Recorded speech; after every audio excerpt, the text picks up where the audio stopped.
마음 쉼터에 오신 구독자 여러분, 환영합니다. 오늘 들려드릴 이야기는 이것입니다. 결혼 8년. 남편은 단 한 번도 저를 시부모님께 소개해 주지 않았습니다. 어느 날, 저는 몰래 시댁 주소를 찾아갔습니다. 그리고 그 집의 문을 두드린 순간, 제 눈앞에 벌어진 광경에 온몸이 그대로 굳어버렸습니다. 바로 오늘이 저희의 8주년 결혼 기념일이었거든요. 8년. 한 사람의 인생에서 4분의 1을 차지하는 시간. 갓 태어난 아이가 그를 깨우치고도 남을 시간이죠. 하지만 저는 여전히 제 결혼 생활이 새벽 안개처럼 막막하게만 느껴졌습니다. 제 이름은 수진입니다. 어쩌면 제 인생도 이름처럼 안개 속에 갇혀 있었는지도 모르겠습니다.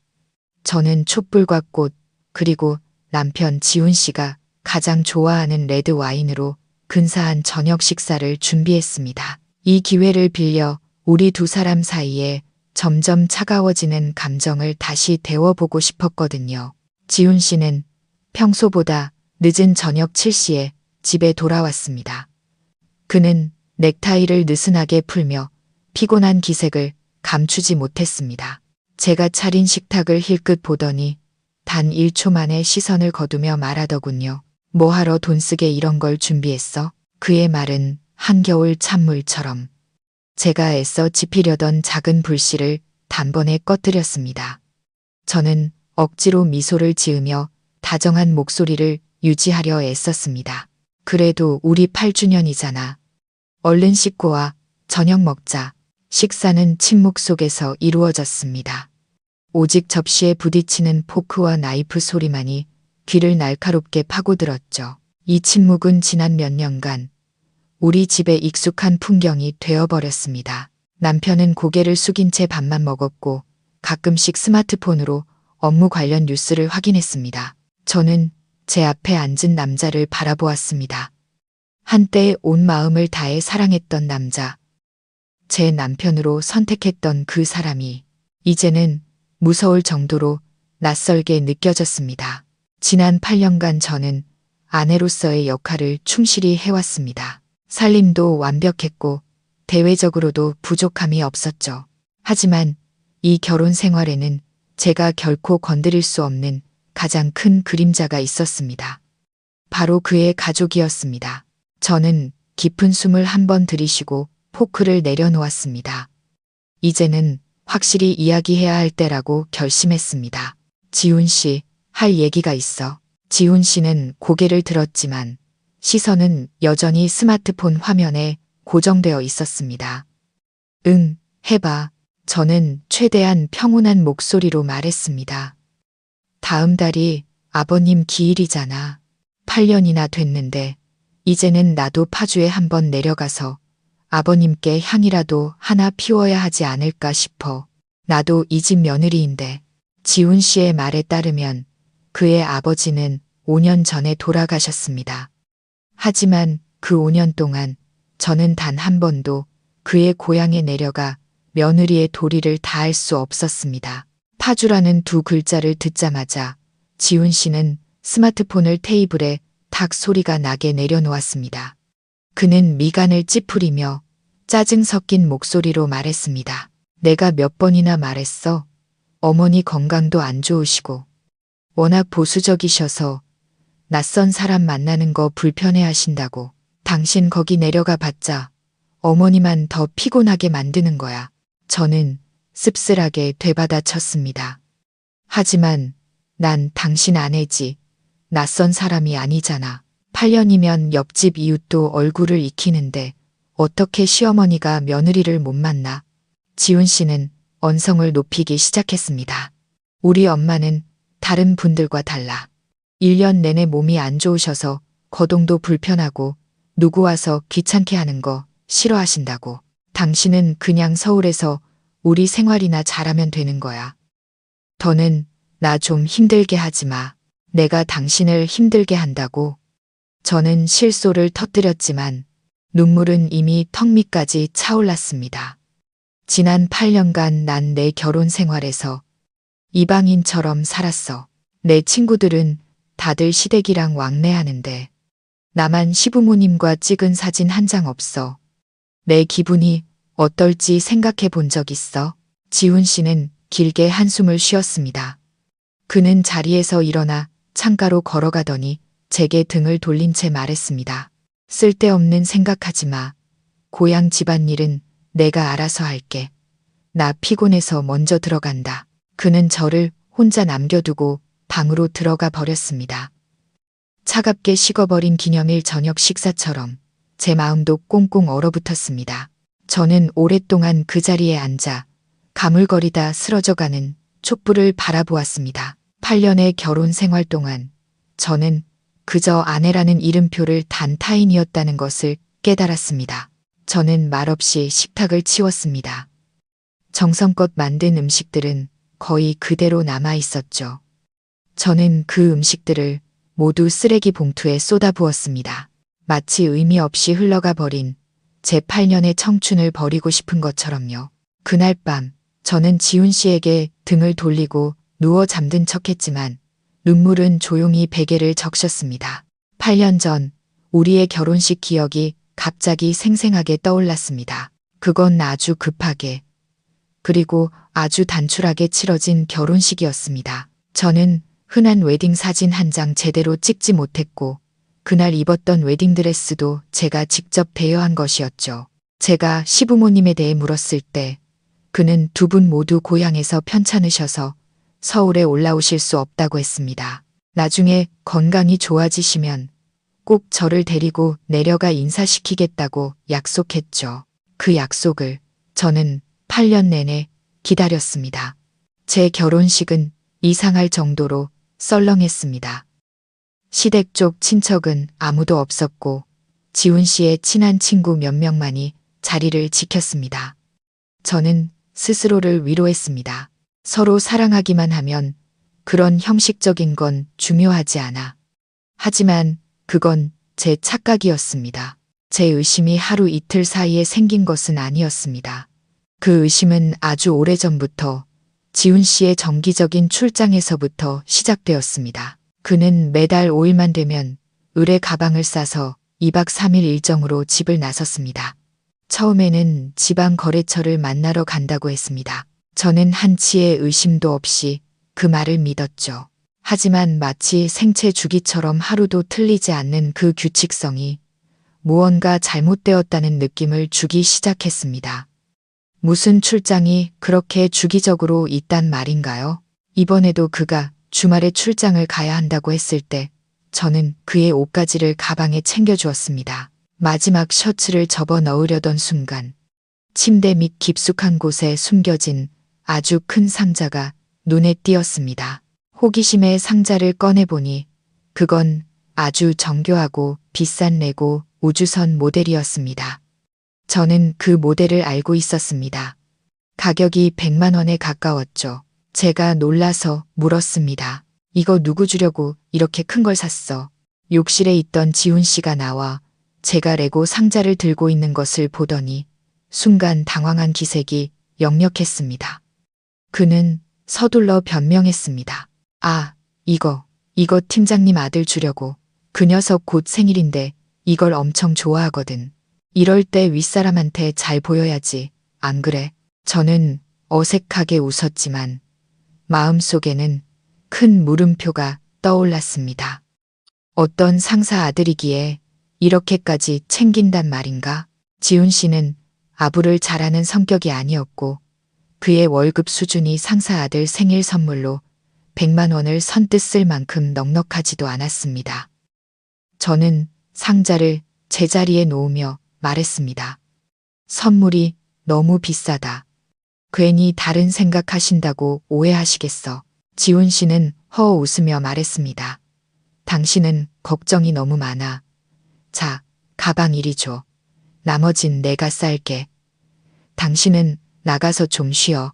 그는 저를 침실 밖으로 떠밀고는 문을 닫았습니다.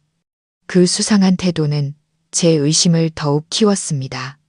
저는 복도에 서서 복잡한 생각에 잠겼습니다. 정기적인 출장, 아이를 위한 고가의 선물, 그리고 파주에 있다는 베일에 쌓인 가족, 이 모든 조각들이 제가 감히 상상조차 해보지 못했던 다른 그림을 그려내고 있는 것 같았습니다.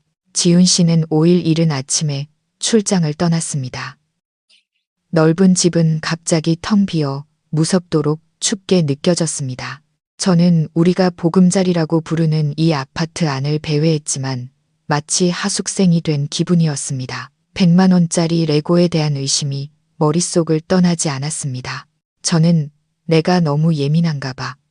결혼 생활이 식으면 괜한 상상을 하게 되지라며 스스로를 다독였습니다. 남편을 믿지 못한 제 자신을 탓하며 그의 서재를 청소하기 시작했습니다. 지훈 씨가 사적인 공간이 필요하다고 해서 제가 거의 들어가지 않던 곳이었죠. 저는 책장부터 정리했습니다.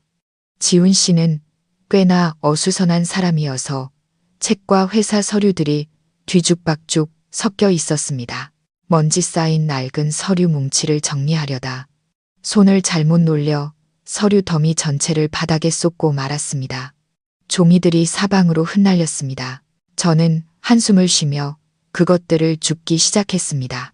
계약서들을 주워 모으던 중 그 안에 섞여 있던 A사 용지보다 작은 분홍색 종이 한 장이 제 눈길을 사로잡았습니다. 딱딱한 계약서와는 전혀 다른 느낌이었죠. 심장이 갑자기 쿵쾅거리기 시작했고 불길한 예감이 등골을 타고 흘렀습니다. 저는 떨리는 손으로 그 종이를 집어들었습니다. 그것은 학원비 납입 영수증이었습니다. 굵게 인쇄된 글씨가 제 눈에 똑똑히 박혔습니다. 벨라 국제학교, 파주 캠퍼스. 저는 숨을 멈췄습니다. 파주. 지훈 씨가 늘 가난하고 낙후된 곳이라며 편찮으신 어머니가 계신다고 말했던 그곳이 아니던가. 저는 계속해서 읽어 내려갔습니다. 학생명, 박서아, 2학년 A반, 학기당 수강료, 0만 원. 그리고 아래에는 납부 완료 확인 도장이 찍혀 있었습니다. 저는 차가운 바닥에 주저앉았습니다. 온몸이 떨려왔습니다. 1,000만 원, 결코 적은 돈이 아니었습니다. 제 월급 3달치와 맞먹는 금액이었죠. 지훈 씨는 늘 제게 경제가 어렵다고 돈 문제 때문에 아직 아이를 가질 수 없다고 하소연했습니다. 그런데 그는 어떤 아이를 위해 그렇게 큰 돈을 학비로 내고 있었던 겁니다. 그것도 바로 파주에서. 박서아, 이 이름은 누구일까? 그리고 왜 그 아이는 남편이 가난한 시골이라고 묘사한 곳에 있는 비싼 국제학교에 다니고 있는 걸까? 저는 문득 우주선 레고가 떠올랐습니다. 100만 원짜리 장난감, 1억만 원짜리 학비 영수증. 그가 말한 팀장님 아들이 혹시 이서아라는 아이는 아닐까? 하지만 상사의 자녀라면 왜 서울에서 수백 킬로미터 떨어진 파주에서 학교를 다닐까? 아니면 친척 아이. 하지만 어떤 친척이기에 지훈 씨가 이렇게까지 뒷바라지를 한단 말인가? 기억을 더듬어 봤지만 지난 8년간 지훈 씨는 서아라는 이름의 친척을 단 한 번도 언급한 적이 없었습니다. 이 모순된 상황에 숨이 막혔습니다. 지난 8년간 저는 한 푼이라도 아끼며 이 가정을 위해 헌신했습니다. 개인적인 취미도 포기했고 비싼 옷 한 벌 마음 놓고 사지 못했습니다.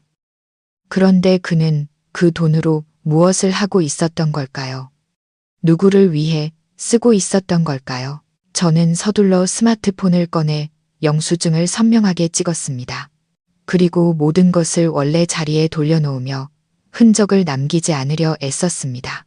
지훈 씨가 제가 이 사실을 알게 해서는 안 됐습니다. 제 스스로 진실을 찾아내야만 했습니다. 여전히 떨리는 손으로 스마트폰을 쥔 채 저는 남편의 서재에 멍하니 앉아 있었습니다. 학비 영수증이 제 마음을 불태우는 것 같았습니다. 저는 모든 상황을 다시 한번 정리해 보았습니다. 거짓말은 너무나 명백했습니다. 가난하고 낙후된 군에 국제학교가 있을 리가 없었습니다. 확인해 봐야 했습니다. 더 이상 이런 기만 속에서 단 1초도 살 수 없었습니다. 저는 떨리는 손으로 노트북을 열고 검색창에 파주 2글자를 입력했습니다. 지난 8년간 제 머릿속의 파주는 비포장 흙길이 질퍽하고 늙고 병들고 보수적인 시어머니가 하루하루를 힘겹게 살아가는 외딴 시골이었습니다. 제가 시댁에 가보고 싶다는 뜻을 비칠 때마다 지훈 씨가 제 머릿속에 심어놓은 이미지였죠. 저는 숨죽여 검색 결과를 기다렸습니다. 화면에 나타난 내용에 저는 할 말을 잃었습니다. 수많은 뉴스 기사와 사진, 심지어 관광 및 부동산 홍보 영상까지 나타났습니다. 제 심장이 트는 것 같았습니다. 파주는 가난한 시골이 아니었습니다. 유명한 생태 관광지 옆에 자리 잡은 번화한 위성도시였습니다. 기사 제목들이 제 눈을 강타했습니다. 수조원대 프로젝트로 탈바꿈하는 파주시, 수도권 서북부 최고의 주거지, 운정 신도시, 외국인 투자 유치 활발, 각종 개발 호재 잇따라 저는 이미지 탭을 클릭했습니다. 고층 건물들이 빽빽하게 들어서 있고 호숫가를 따라 고급스러운 빌라 단지가 펼쳐져 있었으며 화려한 불빛의 쇼핑몰들이 보였습니다. 그리고 저기 제 눈에 들어왔습니다. 벨라 국제학교 파주 캠퍼스, 운정 신도시 단지 안에 위풍당당하게 서 있는 그 학교는 제가 방금 발견한 영수증 속 로고와 똑같았습니다. 저는 철저하고 잔인하게 속아왔던 겁니다. 저는 컴퓨터 앞에 망연자실하게 앉아 있었습니다. 지난 8년간 그는 완벽한 장막을 치고 제 눈을 가렸습니다. 왜 거짓말을 해야만 했을까? 고향이 그렇게 부유하고 현대적이라면 왜 저에게 숨겨야 했을까?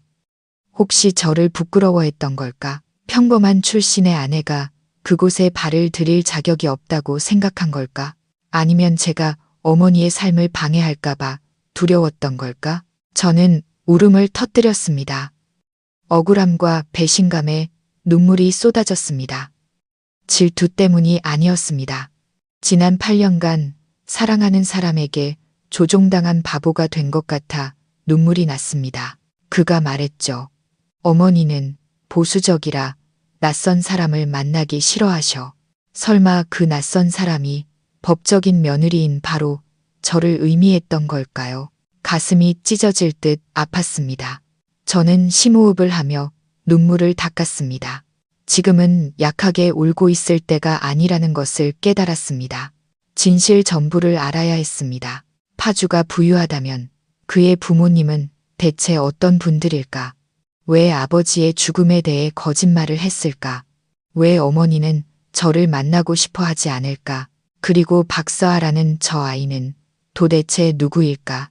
지난 8년간 억눌렸던 분노와 호기심이 맹렬하게 타올랐습니다.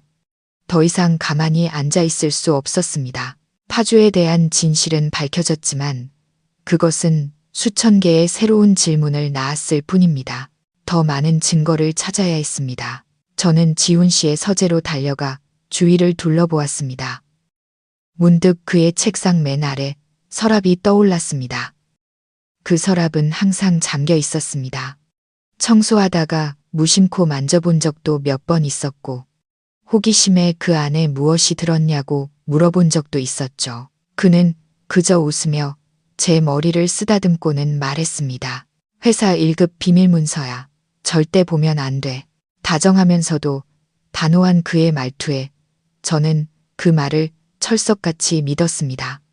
중요한 계약서나 사업 기밀이라고 생각했죠. 하지만 이제 저는 그가 하는 어떤 말도 믿을 수 없었습니다.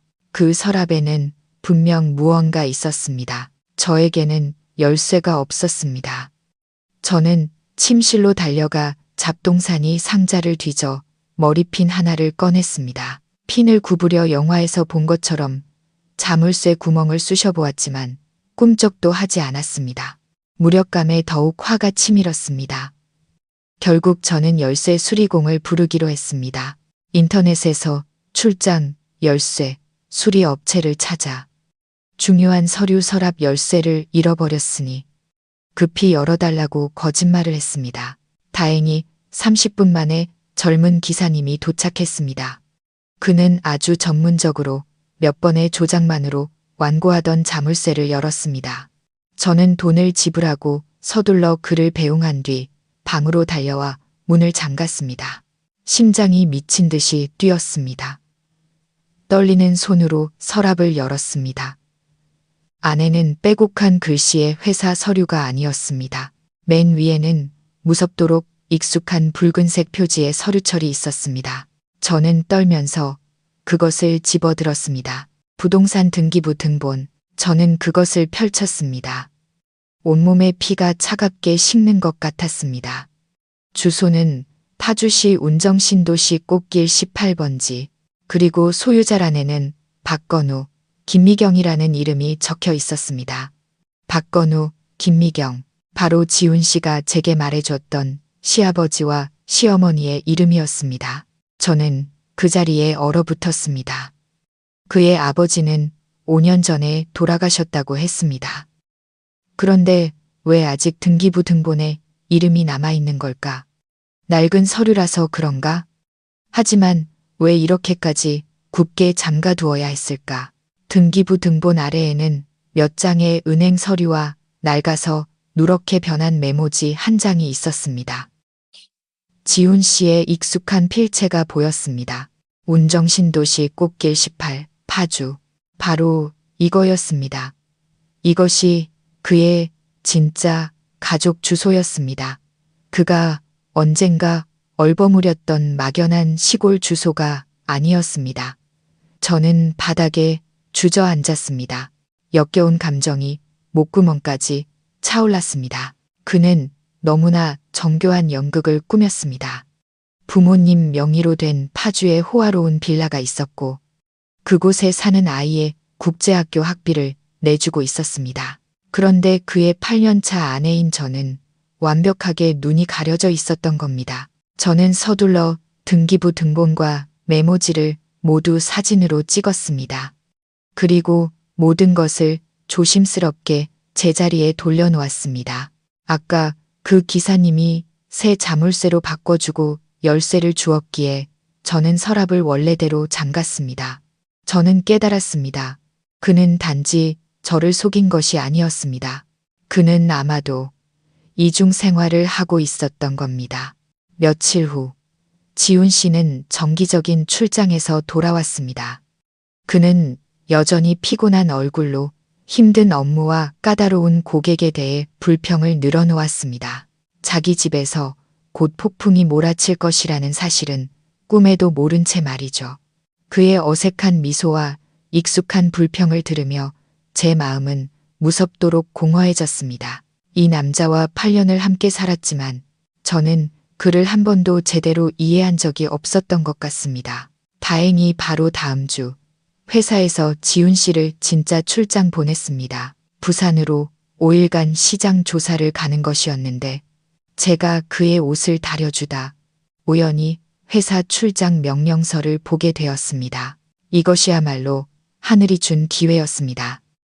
그가 이 소식을 전했을 때 저는 아쉬운 척했지만 속으로는 쾌재를 불렀습니다. 저도 제 계획을 시작했습니다. 그날 저녁 식사 때 저는 지훈 씨에게 말했습니다. 여보, 이번 주말에 회사에서 스트레스 풀라고 근처 리조트로 1박 2일 워크숍을 간대.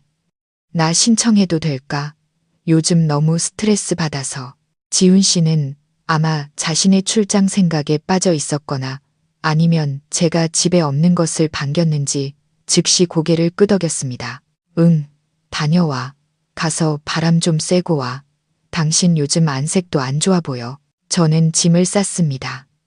하지만 휴가를 위한 원피스가 아니었습니다. 저는 진실과 마주할 준비를 했습니다.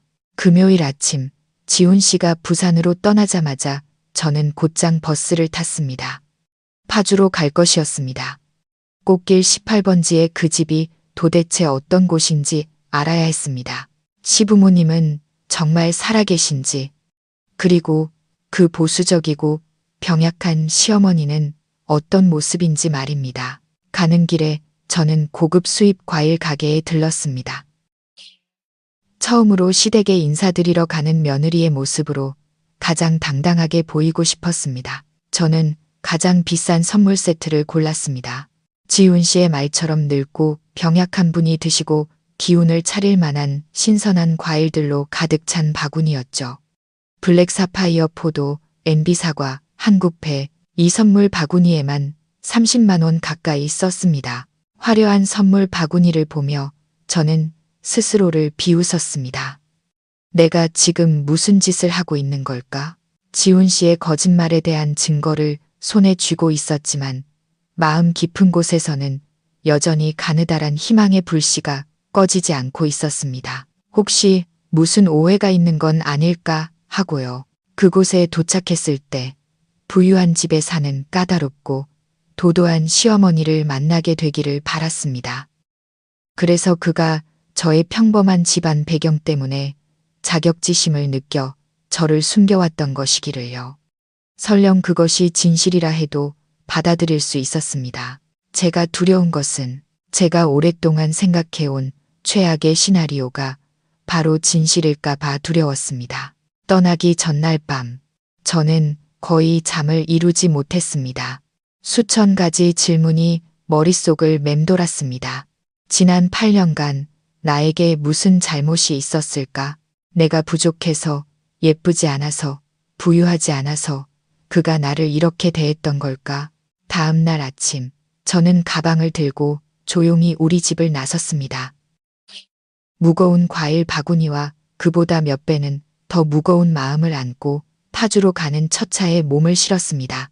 저는 스스로를 속여왔습니다. 제 결혼 생활은 괜찮다고 지훈 씨가 저를 고향에 데려가지 않는 것은 그럴 만한 이유가 있어서라고, 까다로운 시어머니로부터 저를 보호하고 싶어서라고요.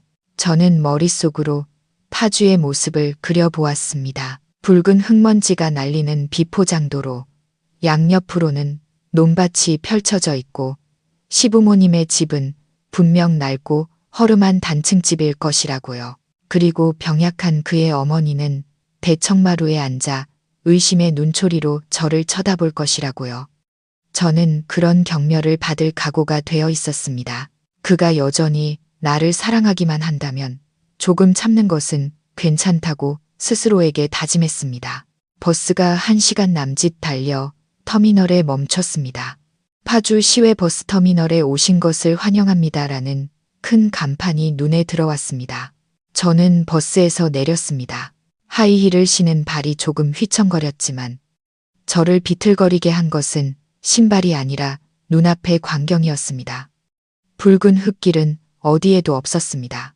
이곳은 깨끗하고 현대적으로 지어진 버스 터미널이었고 밖으로는 아스팔트가 평평하게 깔린 도로가 펼쳐져 있었습니다. 저는 어리둥절하게 주위를 둘러보았습니다. 편의점, 유명 프랜차이즈 카페, 심지어 작은 쇼핑몰까지 보였습니다. 저는 택시를 잡고 목소리가 떨리지 않게 애쓰며 말했습니다. 운정신도시, 꽃길로 가주세요. 중년의 택시 기사님은 백미러로 저를 보더니 아주 익숙한 주소라는 듯 별다른 질문 없이 고개를 끄덕였습니다. 차가 움직이기 시작하자 저는 제 눈을 믿을 수 없었습니다. 차는 번화한 거리를 지나고 깔끔하게 정비된 공원을 통과했습니다. 그리고 그때 저는 길가에 거대한 광고판을 보았습니다. 벨라 국제학교 파주 캠퍼스. 심장이 누군가에게 꽉 쥐어진 듯 답답해졌습니다. 지훈 씨의 서재에서 발견한 0만 원짜리 영수증은 가짜가 아니었습니다. 그것은 실제했습니다. 남편이 묘사했던 그 가난한 시골에 이렇게 위풍당당하게 존재하고 있었습니다. 이 거짓말은 너무나 거대하고 정교했습니다. 이곳의 공기는 놀랍도록 시원하고 맑았습니다. 저는 지훈 씨가 왜 이렇게 살기 좋은 곳을 숨겨야만 했는지 의아했습니다. 우리는 대리석으로 만든 웅장한 정문을 지났습니다. 금색 글씨로 운정신도시라고 새겨져 있었죠. 택시 기사님은 견고한 경비 초소 앞에 차를 세웠습니다. 베이지색 유니폼을 입은 경비원이 나와 창문을 가볍게 두드렸습니다. 꽃길 18번지 방문객입니다. 경비원은 뒷좌석에 앉은 저와 옆에 놓인 화려한 선물 바구니를 힐끗 보더니 고개를 끄덕이고는 차단기를 열어주었습니다. 차가 천천히 안으로 들어섰습니다. 마치 다른 세상에 들어온 것 같았습니다. 이곳은 거의 절대적인 고요함이 흘렀습니다. 오직 새들의 지저귐과 나뭇잎 사이를 스치는 바람 소리만이 들렸습니다. 빌라들은 서로 가까이 붙어 있었지만 사생활을 보호할 수 있을 만큼 충분히 떨어져 있었습니다. 각 집은 정교하게 관리된 정원을 갖춘 건축 예술 작품 같았습니다. 저는 생각했습니다. 나의 그 보수적이고 병약한 시어머니가 이런 집들 중 한 곳에 살고 계신다고 생각할수록 헛웃음이 나왔습니다. 제가 사치스럽다고 생각했던 30만 원짜리 과일 바구니가 이 풍경 속에서는 초라하고 어울리지 않게 보였습니다. 차가 속도를 줄이더니 멈춰 섰습니다. 기사님이 뒤를 돌아보며 말했습니다. 다 왔습니다. 손님, 꽃길 18번지 빌라입니다. 저는 택시비를 내면서 손을 너무 심하게 떨어 지갑을 놓칠 뻔했습니다.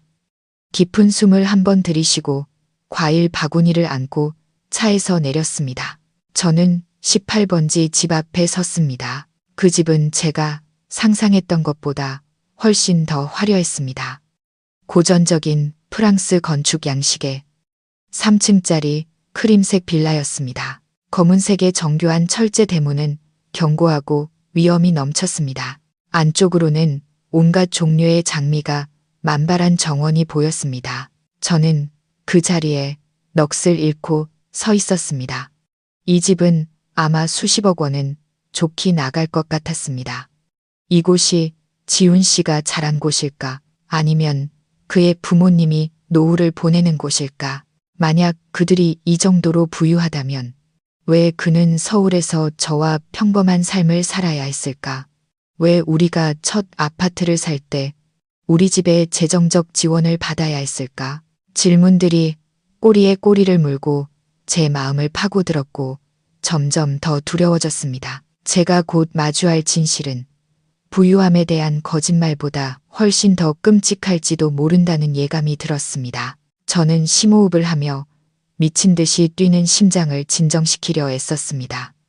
8년, 당당한 소개를 기다린 8년. 시댁에 대한 막연함 속에서 살아온 8년.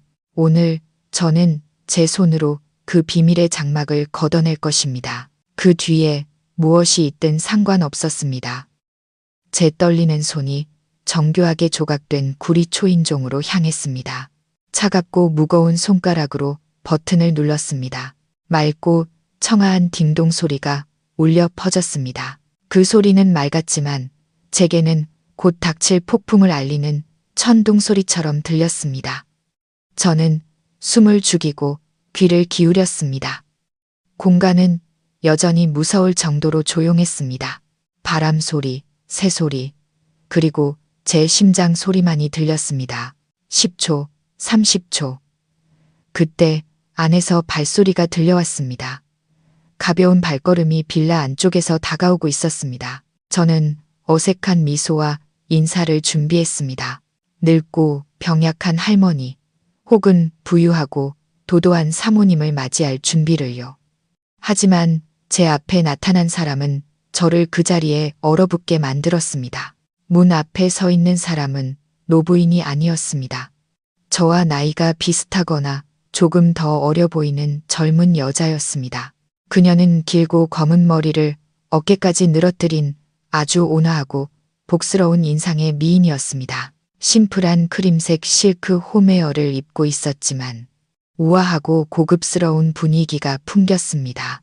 그녀는 저를 한번 보고 제가 가슴에 안고 있는 과일 바구니를 한번 보더니 당황스럽고 의아한 표정으로 부드럽게 물었습니다. 누구 찾으세요? 저는 마치 못 박힌 듯 서서 목이 바싹 말라 아무 말도 할 수 없었습니다. 정신을 차리고 집을 잘못 찾아왔다거나 배달원이라는 핑계를 대려던 찰나 안에서 맑은 아이의 목소리가 들려왔습니다. 엄마, 누구 왔어? 제 심장이 절벽 아래로 곤두박질 치는 것 같았습니다. 엄마라는 그 한마디. 집 안에서 작은 여자아이가 뛰어나왔습니다.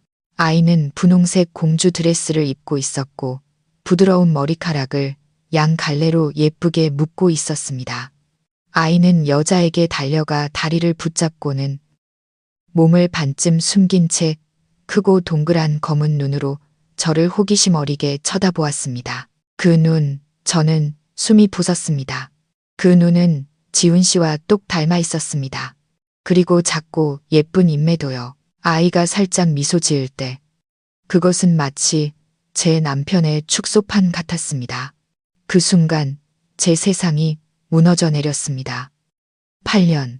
이 아이는 대략 7, 8살쯤 되어 보였습니다. 제 결혼 생활 8년과 정확히 일치했습니다. 국제학교 영수증에 박사와 우주선 내고 흩어져 있던 조각들이 순식간에 맞춰지며 믿을 수 없을 만큼 잔인하고 선명한 그림을 완성했습니다. 여자는 제가 미동도 없이 창백하게 굳어 있는 것을 보고는 걱정스럽게 다시 물었습니다. 저기요, 괜찮으세요? 누구 찾으시는데요? 30만 원짜리 과일 바구니가 제 손에서 미끄러져 떨어졌습니다. 비싼 NB 사과와 검고 윤기 나는 포도송이들이 값비싼 대리석 바닥 위로 굴러다녔습니다. 아깝다는 생각조차 들지 않았습니다. 머릿속이 하얗게 비어버린 기분이었습니다. 지난 8년간 나는 그의 인생에서 무엇이었을까? 비싼 사과와 배가 대리석 바닥 위로 굴러다녔습니다. 그것들은 마치 저처럼 긴 길을 달려 이곳에 와서 잔인한 진실을 목격하고 있었습니다. 여자는 저와 흩어진 과일들을 번갈아 보더니 당황한 표정이 진심 어린 걱정으로 바뀌었습니다. 그녀는 서둘러 문 밖으로 나와 제 과일을 주워주려 허리를 숙였습니다. 저기요, 정말 괜찮으세요? 과일 다 떨어졌는데 일단 집으로 들어와서 물이라도 한잔 하세요. 누구 찾으시는데 집을 잘못 찾아오신 건 아니고요. 이런 상황에서 그녀가 보여주는 친절이 저를 더욱 고통스럽게 했습니다. 이곳에는 마땅히 늙고 까다로운 시어머니가 있어야 했습니다. 저는 의심과 경멸의 눈초리를 받아야 했지. 이런 다정한 걱정을 받아서는 안 됐습니다. 여자아이 서아는 여전히 엄마 다리 뒤에 숨어 작은 목소리로 말했습니다. 엄마, 저 아줌마 과일 다 떨어졌어. 저는 덮쳐오는 현기증을 애써 밀어내며 심호흡을 했습니다. 여기서 쓰러질 수는 없었습니다. 진실을 알아야만 했습니다. 저는 눈앞의 여자를 똑바로 쳐다보며 있는 힘을 다해 한 글자 한 글자 내뱉었습니다. 제 목소리는 떨렸고 제 것 같지 않게 낯설었습니다.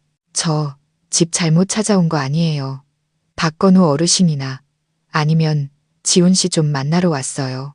지훈이라는 이름이 제 입에서 나오는 순간 여자의 걱정스러운 미소가 얼굴에서 굳어지는 것을 보았습니다. 그녀의 눈빛이 저를 살피는 의심으로 바뀌었습니다. 하지만 아이는 달랐습니다. 지훈이라는 이름을 듣자마자 아이가 환호성을 질렀습니다. 와, 엄마, 누가 아빠 찾으러 왔어. 아이의 그 한마디는 제게 남은 마지막 희망의 조각마저 산산조각 내는 망치질 같았습니다. 아빠. 그렇다면 지훈 씨가 바로 이 아이의 아빠였습니다. 더 이상 의심할 여지가 없었습니다. 저는 그 여자를 똑바로 쳐다보았습니다. 눈물이 터져 나오기 시작했지만 제 목소리는 이상할 정도로 단호해졌습니다. 제 이름은 수진이에요. 저는 지훈 씨 아내입니다. 우리 결혼한 지 8년 됐어요. 공기가 무겁게 내려앉았습니다. 바람마저 멈춘 듯 했습니다. 여자의 얼굴에서 미소, 걱정, 의심이 모두 사라지고 그 자리에는 극도의 경악과 혼란만이 남았습니다. 그녀는 마치 제가 다른 세상에서 나타난 유령이나 정신병원에서 탈출한 미치광이를 보는 듯한 눈으로 저를 쳐다보았습니다. 그녀는 더듬거리며 목이 졸린 듯한 목소리로 말했습니다. 지금 뭐라고 하셨어요? 누구시라고요? 그녀는 한 걸음 뒤로 물러서며 무의식적으로 딸을 보호하려는 듯 더 가까이 끌어당겼습니다. 우리는 문 앞에 망연자실하게 서 있었습니다. 두 여자, 한 아이, 그리고 바닥에 흩어진 수입 과일들. 그것은 제 어리석음을 증명하는 증거였습니다. 시어머니의 마음을 사려던 30만 원짜리 선물은 이제 믿을 수 없는 진실의 증거물이 되어버렸습니다. 아이 서아는 긴장된 분위기를 감지했는지 더 이상 제잘거리지 않고 엄마 다리를 꼭 껴안은 채 겁에 질린 눈으로 저를 쳐다볼 뿐이었습니다. 그 여자가 먼저 정신을 차렸습니다. 얼굴은 여전히 창백했지만 다정함은 사라지고 진지하고 경계심 가득한 표정이 그 자리를 대신했습니다. 그녀는 저와 텅 빈 길가를 번갈아 보더니 말했습니다. 일단 큰 오해가 있는 것 같으니 안으로 들어오시죠. 밖에서 이야기할 문제는 아닌 것 같네요. 그것은 초대가 아니라 명령이었습니다. 여전히 부드러웠지만 무게가 실린 목소리였죠. 저는 텅 빈 기계처럼 고개를 끄덕였습니다. 도망쳐야 할지, 울부짖어야 할지 알 수 없었습니다. 다만 모든 것을 알기 전에는 떠날 수 없다는 것만은 분명했습니다. 저는 기계적으로 과일 더미를 지나 그녀를 따라 빌라 안으로 들어섰습니다. 집 안은 상상했던 것보다 훨씬 더 화려했습니다. 바닥은 눈부신 하얀 대리석이었고 높은 천장에서는 거대한 크리스탈 샹들리에가 빛을 뿜어내고 있었습니다. 모든 가구는 비싸고 고급스러워 보였습니다. 이곳이 지훈 씨가 저에게 숨겨왔던 세상이었습니다. 제 월급, 제 저축이 이곳으로 흘러들어온 걸까요? 그녀는 저를 거실로 안내했습니다. 거실은 저와 지훈 씨가 사는 아파트 전체가 들어갈 만큼 넓었습니다. 그리고 그때 저는 그것을 보았습니다. 거실에서 가장 중요한 자리에 유럽풍 벽난로 위에 걸려있는 한 장의 웨딩 사진. 금색으로 도금된 정교한 액자 속에 담긴 대형 웨딩 사진이었습니다. 심장이 쓰고 온몸에 힘이 빠져나가는 것 같았습니다. 저는 그 자리에 멈춰 서서 더 이상 걸을 수 없었습니다. 사진 속에는 지훈 씨가 있었습니다. 그는 세련된 하얀색 턱시도를 입고 머리를 단정하게 빗어 넘긴 채 환하게 웃고 있었습니다. 지난 8년간 제가 단 한 번도 본 적 없는 진심으로 행복해 보이는 미소였습니다. 그는 여자의 허리를 감싸 안고 있었습니다. 그녀는 순백의 웨딩드레스를 입고 베일을 쓴 채 그의 어깨에 다소곳이 기대어 있었습니다. 그들은 정말 잘 어울렸고 행복해 보였습니다. 숨을 쉴 수가 없었습니다. 그 사진은 반박할 수 없는 증거였습니다. 제 모든 희망과 자기 기만을 산산조각 냈습니다. 이건 오해가 아니었습니다. 이것은 진실, 잔혹한 진실이었습니다. 그녀는 제가 사진의 시선을 고정한 채 굳어있는 것을 보았습니다. 그녀의 표정 또한 저만큼이나 복잡했습니다. 그녀는 벨벳 소파를 가리키며 이미 떨리기 시작한 목소리로 말했습니다. 수진 씨, 맞으시죠? 일단 앉으세요. 정말 무슨 일인지 모르겠네요. 하지만 저는 앉지 않았습니다. 저는 떨리는 손가락으로 사진을 가리켰습니다. 목이 메어 간신히 한마디를 내뱉었습니다. 저건, 그녀는 제 손가락이 가리키는 곳을 보고는 다시 저를 쳐다보았습니다. 그녀는 평정을 되찾으려는 듯 깊은 숨을 들이쉬고는 한 글자 한 글자 또박또박 말했습니다. 저희 웨딩 사진이에요. 그녀의 말은 부드럽게 울렸지만 그 파괴력은 엄청났습니다. 저는 쓰러지지 않기 위해 소파 팔걸이를 꽉 붙잡아야 했습니다. 저는 벽에 걸린 완벽한 웨딩 사진에서 창백하지만 침착함을 유지하려는 그녀의 얼굴로 시선을 옮겼습니다. 그리고 제 시선은 문가에 멈췄습니다. 엄마에게 혼나고 나서 안으로 빼꼼히 고개를 내밀고 있는 서아. 지훈 씨의 눈을 가진 그 아이. 모든 것이 너무나 명백했습니다. 그녀는 제 안의 무너짐을 이해한 듯 딸에게 단호하게 말했습니다. 서아야, 엄마가 방에 가서 놀라고 했지. 얼른 올라가. 그녀의 목소리는 조금 엄격했습니다. 아이는 울상을 지으며 돌아서 계단을 뛰어 올라갔습니다. 작은 발소리가 멀어졌습니다. 거실에 우리 둘만 남게 되자 공기는 더욱 숨 막히게 변했습니다. 그녀는 앉지 않고 제 맞은편에 서서 가슴에 팔짱을 꼈습니다. 방어적인 자세였죠. 그녀의 눈빛은 더 이상 걱정이 아니라 의심과 약간의 두려움이 섞인 경계심이었습니다. 그녀는 목소리를 가다듬고 말했습니다. 수진 씨, 지훈 씨 아내라고 하셨죠. 증거라도 있나요? 증거? 제 8년의 청춘. 그와 함께 살고 그 가정을 위해 헌신했던 8년. 그것이 증거가 아니고 무엇이란 말인가. 분노가 고통을 밀어내고 솟구치기 시작했습니다. 저는 떨리는 손으로 핸드백을 열었습니다. 손이 너무 떨려 지퍼조차 제대로 열 수 없었습니다. 심호흡을 하며 겨우 평정을 되찾고 지갑을 꺼냈습니다. 지갑 안에는 제가 항상 간직해온 사진 한 장이 있었습니다. 저는 그 사진을 유리로 된 티 테이블 위에 올려놓았습니다. 그것은 저와 지훈 씨의 유일한 웨딩 사진이었습니다. 평범한 스튜디오에서 급하게 찍은 작은 10x15cm 사이즈의 사진. 사진 속에서 저는 대여한 웨딩드레스를 입고 순진하게 활짝 웃고 있었습니다. 지훈 씨는 심플한 정장을 입고 제 옆에 서서 웃고 있었죠. 하지만 이제 벽에 걸린 웨딩 사진 속 그의 미소와 비교해보니 저를 향한 그의 미소가 얼마나 어색하고 공허했는지 비로소 깨달을 수 있었습니다. 제 목소리는 쉰 소리가 났습니다. 우리는 8년 전 10월에 서울에서 결혼했어요. 그는 부모님이 편찮으셔서 못 올라오신다고 했어요. 어머니가 보수적이셔서 며느리 만나는 걸 꺼린다고도 했고요. 저는 더 이상 말을 잇지 못했습니다. 그녀는 테이블 위에 놓인 사진을 내려다보았습니다. 그녀의 눈이 커졌습니다. 그녀는 손으로 입을 막고 비틀거리더니 맞은편 소파에 주저앉았습니다. 그녀는 저와 사진을 번갈아 보며 마치 자신에게 말하듯 중얼거렸습니다. 8년 전 10월, 그러고는 고개를 번쩍 들어 저를 보았습니다. 그녀의 눈은 저와 똑같은 공황 상태에 빠져 있었습니다. 그럴 리가 없어요. 제 이름은 혜진이에요. 그녀는 흐느꼈습니다. 저랑 지훈 씨도, 우리도 결혼한 지 8년 됐어요. 그 고백은 무겁고 유독한 공기 속에 떠다녔습니다. 2명의 아내, 1명의 남편. 8년, 저도 혜진 씨의 말을 따라했습니다. 제 목소리는 완전히 텅 비어 있었습니다. 이것은 단순한 외도 이야기가 아니었습니다.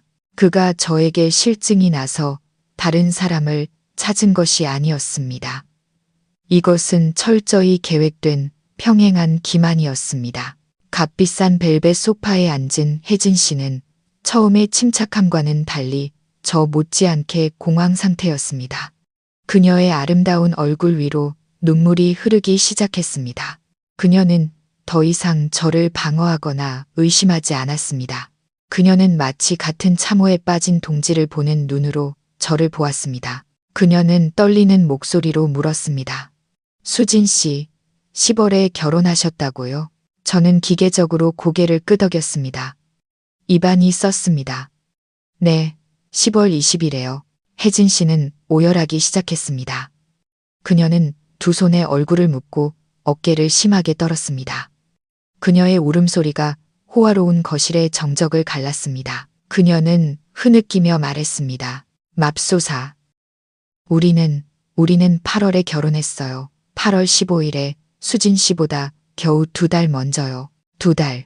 머릿속이 핑 돌았습니다. 저의 그 급했던 결혼식이 떠올랐습니다. 부모님이 편찮으시다는 지훈 씨의 핑계도요. 모든 것이 잔인할 정도로 명확해졌습니다. 그는 8월에 이곳 파주에서 혜진 씨와 성대한 결혼식을 올렸을 겁니다.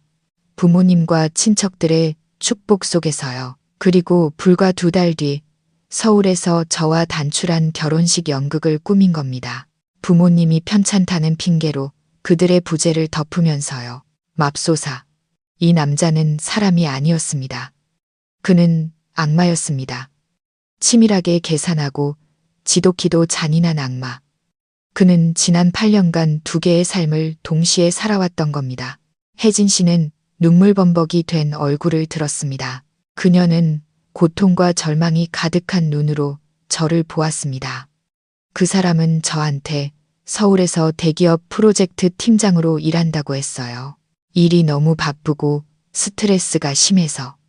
그래서 한 달에 며칠밖에 집에 못 온다고. 혜진 씨의 말은 제 심장을 찌르는 바늘 같았습니다. 온몸에 피가 깎는 기분이었습니다. 저는 마치 먼 곳에서 들려오는 듯한 목소리로 물었습니다. 며칠, 그게 혹시 월초였나요? 혜진 씨는 영문을 모르겠다는 표정으로 고개를 끄덕였습니다. 네, 맞아요. 보통 매달 5일부터 3, 4일 정도 집에 있다가요. 어떻게 아셨어요? 저는 웃음을 터뜨렸습니다. 메마르고 원망스러운 웃음소리가 거실 전체에 울려 퍼졌습니다. 그제야 제 눈에서도 눈물이 쏟아져 내렸습니다. 왜냐하면 저는 눈물 사이로 이를 갈며 말했습니다. 그 날들이 바로 그가 저에게 출장을 가야 한다고 말했던 날들이니까요. 우리는 서로를 바라보았습니다. 완전히 다른 두 세계에 살았지만 같은 남자에게 속아온 두 여자, 가난한 시골은 그가 저에게 한 거짓말이었습니다. 바쁜 출장은 그가 그녀에게 한 거짓말이었습니다. 그는 두 개의 완벽한 가정을 꾸렸고 아마도 한 아내의 돈으로 다른 아내의 삶을 부양했을 겁니다. 출장에 대한 진실은 우리 두 사람 모두에게 깊은 상처를 남기는 칼날 같았습니다. 저는 제가 증오해야 마땅할 여자 혜진 씨를 보았습니다. 하지만 지금 그녀의 눈에서는 저와 똑같은 공황과 무너짐만이 보였습니다. 우리 둘 다 너무나 정교한 연극의 희생자였습니다. 화려하고 웅장한 이 거실이 갑자기 숨막히게 답답해졌습니다. 저는 더 알아야 했습니다. 진실이 아무리 잔인하더라도 모든 것을 알아야만 했습니다. 저는 마지막 희망의 끈, 여전히 제 머릿속에서 모순으로 남아있는 한 가지 세부사항에 매달렸습니다. 저는 떨리는 목소리로 물었습니다. 그럼 그의 부모님은요? 박건우, 김미경 어르신 말이에요. 지훈 씨는 어머니가 아주 편찮으시고 보수적이셔서 저를 만나기 싫어한다고 했어요. 혹시 그래서 저를 숨긴 건 아닐까요? 그분들 이 집에 어디 계세요? 저는 2층을 올려다보며 연로한 할머니 한 분이 내려오시길 바랐습니다.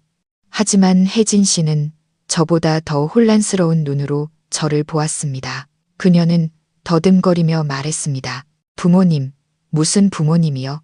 혜진 씨의 어리둥절한 반응에 등골이 오싹해졌습니다. 저는 말했습니다. 우리 시부모님이요. 박건우 어르신과 김미경 여사님이요. 이 집 등기부등본에서 두 분 성함을 봤어요. 혜진 씨는 갑자기 무언가 더 끔찍한 것을 깨달은 듯 굳어버렸습니다. 그녀는 저를 동정 어린 눈으로 보더니 고개를 세차게 저었습니다. 그녀의 목소리는 속삭임 같았습니다. 수진 씨, 지훈 씨의 양부모님이 박건우, 김미경 어르신인 건 맞아요. 하지만 혜진 씨는 마치 앞으로 할 말이 너무나 감당하기 힘든 것처럼 깊은 숨을 들이쉬었습니다. 하지만 그분들 돌아가셨어요. 저는 망연자실했습니다. 돌아가셨다고요? 그럴 리가. 지훈 씨는 저한테 어머니가 편찮으시다고. 혜진 씨는 제 말을 끊었습니다. 그녀의 목소리에는 비통함이 가득했습니다. 5년 전에 교통사고로 돌아가셨어요. 5년, 저는 한 걸음 뒤로 물러서다 하마터면 넘어질 뻔했습니다. 5년 동안 그는 병든 시어머니라는 연극을 꾸며 저를 속여왔던 겁니다. 문득 기억이 났습니다. 저는 매달 그에게 크지 않은 돈, 약 50만 원을 주었습니다. 어머님 약 사드시고 보신하시라고 드리는 용돈이라고 말했죠. 그는 단 한 번도 거절한 적이 없었습니다. 그는 항상 그 돈을 받으며 제 머리를 쓰다듬고 말했습니다. 당신은 정말 착한 며느리야. 어머니가 아시면 정말 기뻐하실 거야. 맙소사. 그는 제 돈, 죽은 사람을 위한 약값을 받아 챙겼던 겁니다. 그는 저를 속이고 고인까지 기만했습니다. 혜진 씨는 제가 무너지는 것을 보고 제 공포를 확인시켜 주려는 듯 말을 이었습니다. 이 집은 어르신들이 남겨주신 게 맞아요. 지훈 씨의 유산이죠. 이제야 알겠습니다. 제가 발견한 등기부등본은 상속 서류였던 겁니다. 그가 그것을 잠가둔 이유는 제가 그의 부유함을 알까봐 두려워서가 아니라 그의 부모님이 이미 이 세상에 없다는 사실을 알까봐 두려웠던 것입니다. 저는 소파에 넋을 잃고 앉아 눈물이 채 마르지 않은 혜진 씨를 보았습니다. 그녀 역시 속고 있었다는 것을 깨달았습니다. 제 목소리는 메말라 있었습니다. 매달 5일, 시계처럼 정확하게. 그는 저한테 지방으로 2박 3일 출장을 간다고 했어요. 매달 그랬죠. 저는 씁쓸한 웃음을 지었습니다. 저는 그를 걱정했어요. 셔츠를 다려주고 길 조심하라고 건강 챙기라고 술 너무 많이 마시지 말라고 당부했죠. 제가 제 손으로 다른 아내, 다른 가정을 만나러 가는 남편의 짐을 싸준 셈이에요. 이보다 더한 아이러니가 있을까요? 그가 출장에서 돌아왔을 때의 모습이 떠올랐습니다. 항상 피곤해 보였지만 눈에는 묘한 기쁨과 만족감이 서려 있었죠. 저는 그게 일이 잘 풀려서 그런 줄 알았습니다. 이제야 알겠습니다. 그건 진짜 보금자리에서 막 돌아온 남자의 기쁨이었습니다. 혜진 씨도 저 못지않게 공황 상태에 빠진 눈으로 저를 올려다보았습니다. 그녀는 떨리는 목소리로 말했습니다. 그는 저한테 자기가 대기업 프로젝트 팀장이라고 했어요.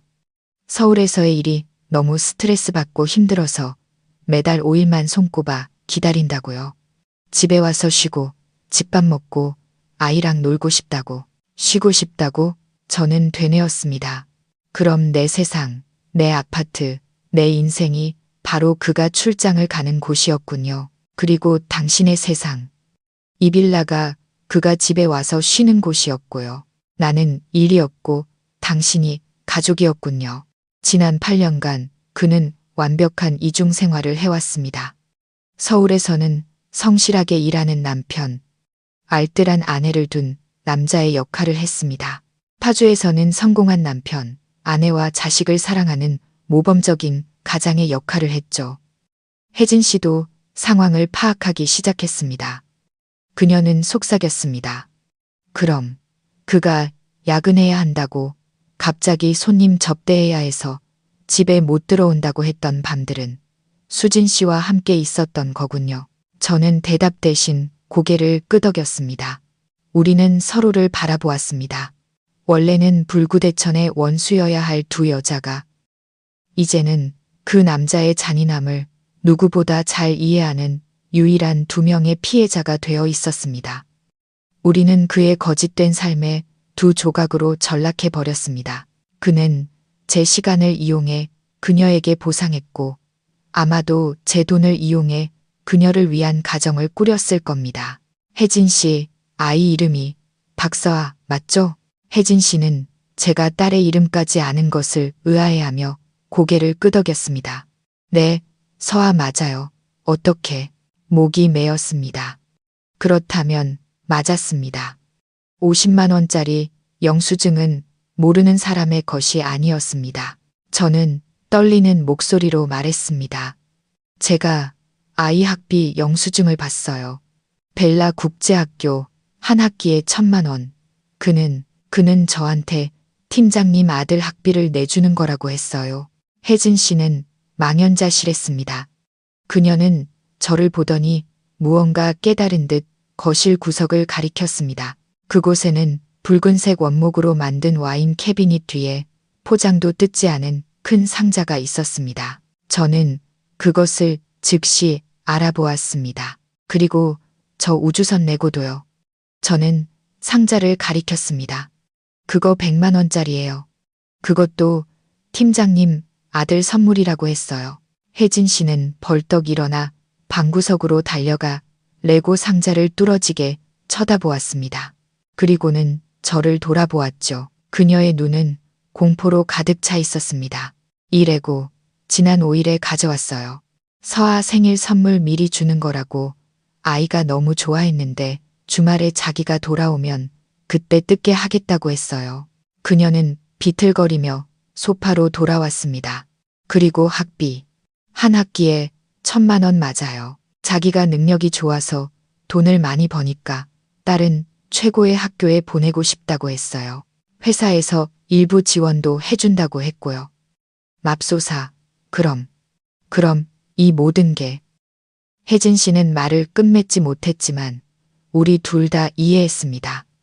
팀장님 아들은 아무명이었을 뿐입니다.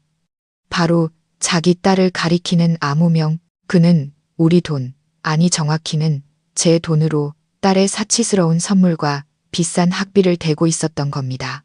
지난 8년간 제가 아이 이야기를 꺼낼 때마다 지훈 씨가 어떻게 반응했는지 떠올랐습니다. 그는 번번이 말을 잘랐습니다. 우리 아직 경제적으로 불안정하잖아. 몇 년만 더 기다리자. 지금 아이 낳으면 아이까지 고생이야. 경제적으로 불안정. 저는 씁쓸하게 웃었습니다. 그가 경제적으로 불안정하다고 말하면서 자기 딸의 국제학교 학비로 한 학기에 1,000만 원을 기꺼이 썼습니다. 아이가 고생할까봐 걱정된다면서 자기 딸에게는 100만 원짜리 레고를 사주었습니다. 그는 아이를 원하지 않았던 게 아니었습니다. 단지 저와의 사이에서 아이를 원하지 않았을 뿐입니다. 여기까지 드러난 진실은 제가 감당하기에는 너무 벅찼습니다. 이것은 단순한 감정적인 충격이 아니었습니다. 이것은 금전적인 사기였고 소름 끼치도록 냉정한 계산이었습니다. 저는 모든 것을 다시 정리하기 시작했습니다. 제 월급, 지훈 씨의 월급. 지난 8년간 저는 외국계 회사에서 일했습니다. 제 월급은 항상 400만 원 수준이었죠. 지훈 씨는 중소기업에 다녔고 늘 월급이 적다고 200만 원밖에 안 된다고 불평했습니다. 그리고 매달 제게 생활비로 150만 원을 주었죠. 월급이 더 높은 저는 기꺼이 가정의 대부분 비용을 책임졌습니다. 우리 아파트 할부금, 공과금, 식비, 모든 것을 제 손으로 해결했습니다.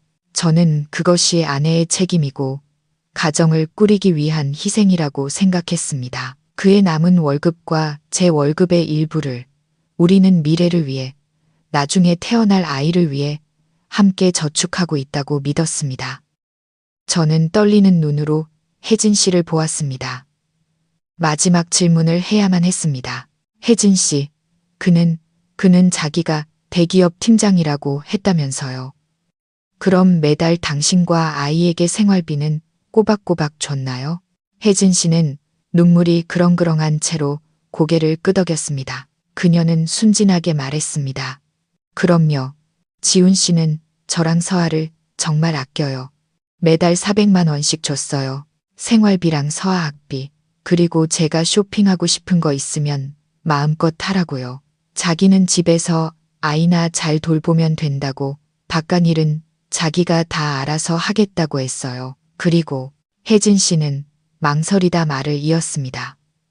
서울에 있는 집은 회사에서 무료로 제공해주는 사택이라 자기한테는 돈이 전혀 안 든다고 했어요. 400만 원. 저는 비틀거렸습니다. 온 세상이 제 눈앞에서 빙빙 도는 것 같았습니다. 400만 원. 그 금액은 제 월급에서 기본적인 생활비를 뺀 거의 전액이었습니다. 저는 문득 깨달았습니다. 저는 아내가 아니었습니다. 저는 ATM 기계, 완벽한 현금 인출기였습니다. 그는 월급이 적다는 거짓말로 제가 서울에서의 모든 비용을 자발적으로 부담하게 만들었습니다.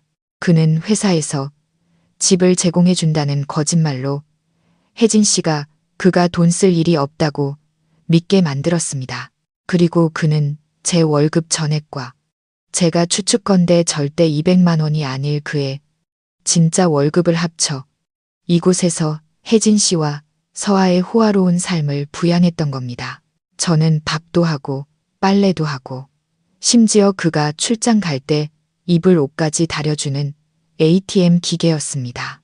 저는 청춘을 바치고 한 푼 두 푼 아끼고 아이 갖는 것까지 미루면서 제 피땀 흘려 번 돈으로 남편의 다른 아내와 딸을 먹여 살렸던 겁니다.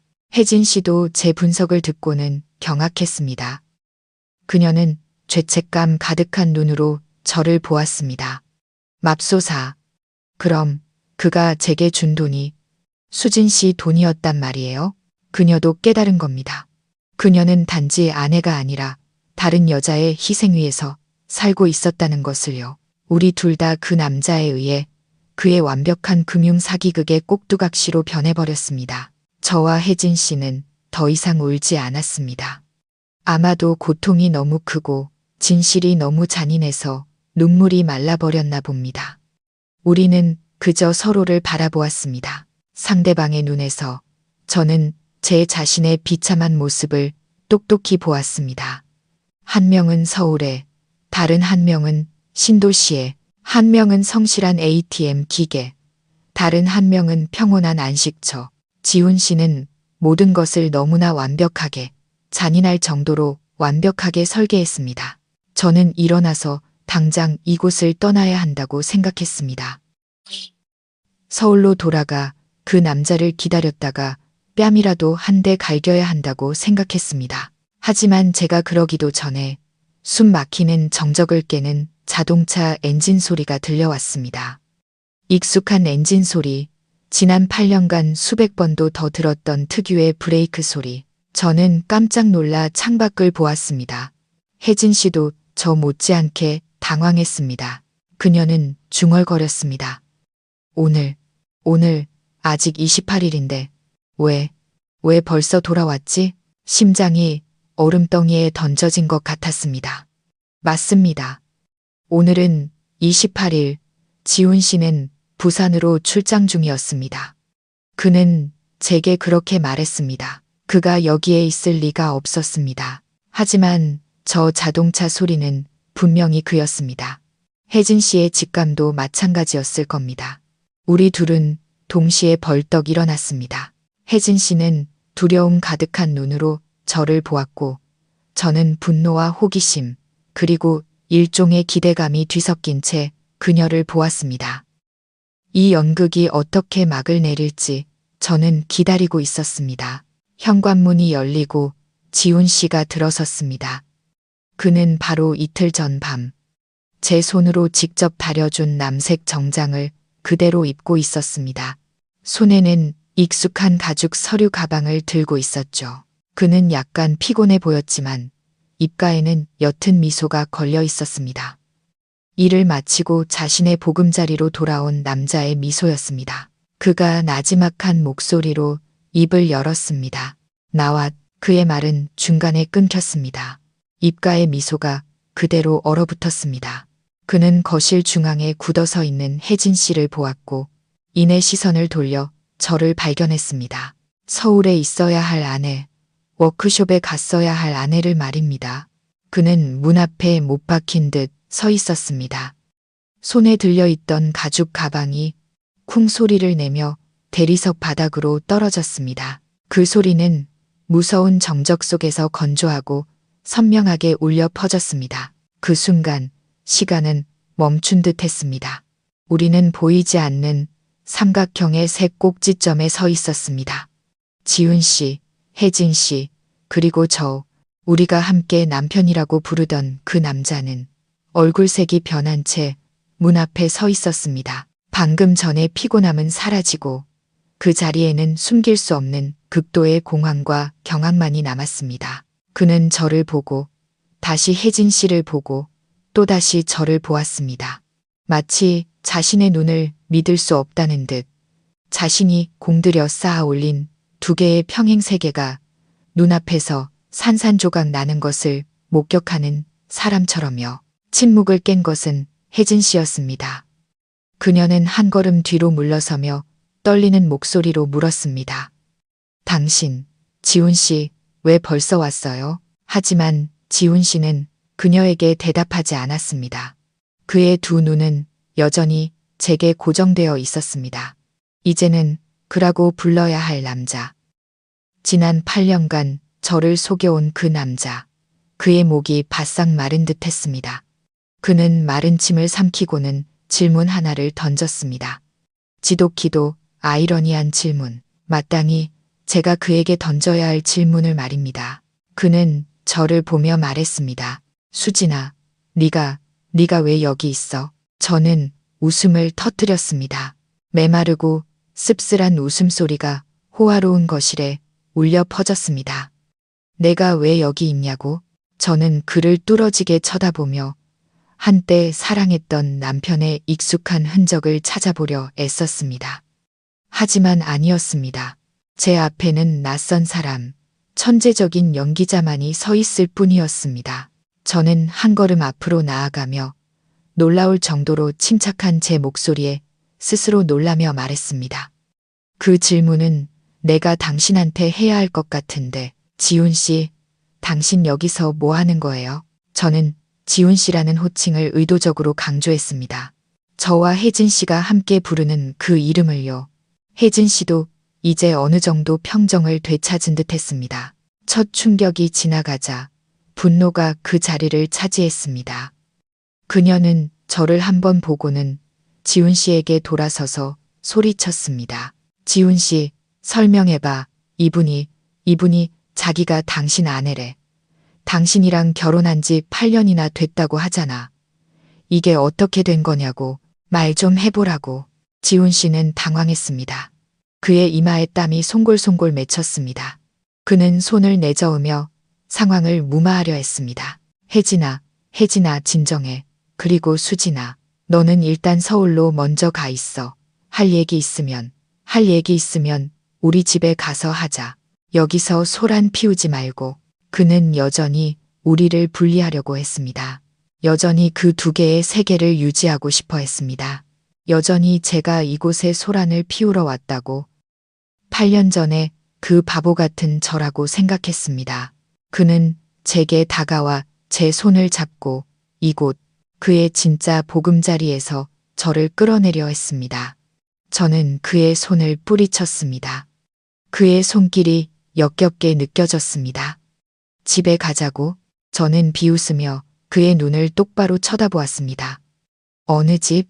내가 허리띠 졸라매며 할부금 갚고 있는 그 아파트? 아니면 내 돈으로 지은 이 빌라? 지훈 씨는 제 날 선 반응에 멈칫했습니다. 아마 8년 만에 처음 보는 제 모습이었을 겁니다. 그는 더듬거렸습니다. 수진아, 너 무슨 헛소리야. 너 워크숍 간다며. 어떻게 여길. 나 미행했어. 그는 여전히 오해받은 남편 역할을 계속하려 했습니다. 그는 혜진 씨를 향해 그녀를 안심시키려는 듯 말했습니다. 혜진아, 이 사람 말 듣지 마. 그냥 옛날 회사 동료인데 무슨 오해가 있었나 봐. 동료? 혜진 씨가 눈물을 쏟아내며 소리쳤습니다. 8년 전에 결혼한 동료? 웨딩 사진까지 있는 동료? 아니, 그게 아니고. 지훈 씨는 허둥대기 시작했습니다. 그의 연극이 무너지고 있었습니다. 그는 혜진 씨와 저를 번갈아 보며 어떻게 둘러대야 할지 몰라 안절부절 못했습니다. 저는 더 이상 참을 수 없었습니다. 그의 거짓된 얼굴을 1초도 더 보고 싶지 않았습니다. 저는 핸드백 지퍼를 열고 그 분홍색 종이, 그의 서재에서 발견했던 그 종이를 꺼냈습니다. 아무 말 없이 유리티 테이블로 다가가 그 종이를 탁 소리가 나게 내리쳤습니다. 저는 한 글자 한 글자 또박또박 말했습니다. 옛날 동료, 딸의 학비를 한 학기에 1,000만 원씩이나 파주 벨라 국제학교에 내주는 그런 동료 말인가요? 지훈 씨는 영수증을 뚫어지게 쳐다보았습니다. 그의 얼굴이 종이처럼 하얗게 질렸습니다. 이 증거 앞에서 모든 거짓말과 변명은 무의미해졌습니다. 그는 더 이상 부인할 수 없었습니다. 혜진 씨도 다가와 영수증을 내려다 보았습니다. 그녀는 그 위에 적힌 이름, 박서아를 크게 읽었습니다. 그리고는 저를 보고 다시 지훈 씨를 보았습니다. 그녀는 이제 이해했습니다. 딸의 학비, 이 호화로운 삶을 유지하는 돈이 어디서 왔는지를요. 바로 그녀 앞에 서 있는 이 여자에게서 왔다는 것을 지훈 씨는 비틀거렸습니다. 그는 몇 걸음 뒤로 물러나더니 값비싼 가죽 안락의자에 주저앉았습니다. 그는 저를 보지도 혜진 씨를 보지도 않았습니다. 그는 두 손에 얼굴을 묻었고 어깨를 떨었습니다. 그가 울고 있는지 아니면 다음 거짓말을 생각하고 있는지 알 수 없었습니다. 방은 벽에 걸린 괴종시계의 똑딱거리는 소리와 혜진 씨의 흐느낌이 들릴 정도로 조용해졌습니다.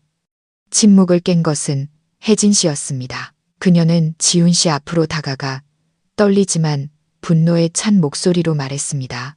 왜 그랬어요, 지훈 씨? 왜 저한테 이렇게 했어요?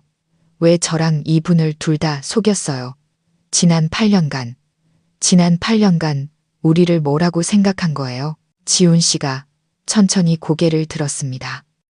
그 순간 저는 더 이상 그를 알아볼 수 없었습니다. 공황도 두려움도 사라진 그의 얼굴에는 피로와 체념만이 남아 있었습니다. 그는 혜진 씨를 보고 다시 저를 보았습니다.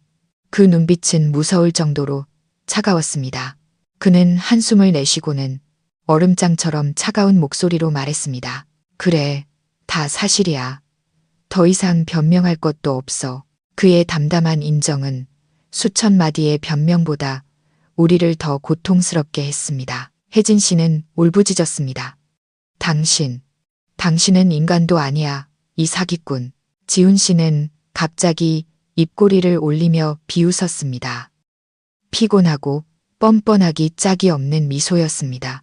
사기꾼, 아니, 난 아무도 속이지 않았어. 그는 잠시 말을 멈추고는 우리 둘을 똑바로 쳐다보며 평생 잊을 수 없는 한마디를 내뱉었습니다. 난 둘 다 사랑했어. 사랑. 그 신성한 단어가 그의 입에서 나오자 역겹게 들렸습니다. 이걸 사랑이라고 부르는 거예요? 지훈 씨는 고개를 끄덕였습니다. 그는 마치 모든 것을 잃은 사람처럼 평정을 되찾은 듯 했습니다. 그는 연설을 시작했습니다. 그는 혜진 씨를 보며 눈에 잠시 다정함을 담았습니다. 혜진이, 넌 나에게 진정한 가정을 줬어. 착한 딸을 낳아줬고 집에 돌아와 쉴 수 있다는 느낌, 가장이라는 느낌을 줬지. 그리고 그는 저에게로 고개를 돌렸습니다. 그 다정함은 사라지고 차가운 계산만이 남았습니다. 그리고 수진이, 그는 말을 멈췄습니다. 수진이, 넌 정말 멋진 아내였어. 똑똑하고 돈도 잘 벌고 정말 든든한 버팀목이었지. 그는 말을 이었습니다. 난 둘 다 필요했어. 남자는 가정과 커리어가 모두 필요하거든. 혜진이는 내 가정이고 그는 저를 보며 말했습니다. 넌 내 커리어야. 저는 그 자리에 얼어붙었습니다. 이제야 이해했습니다.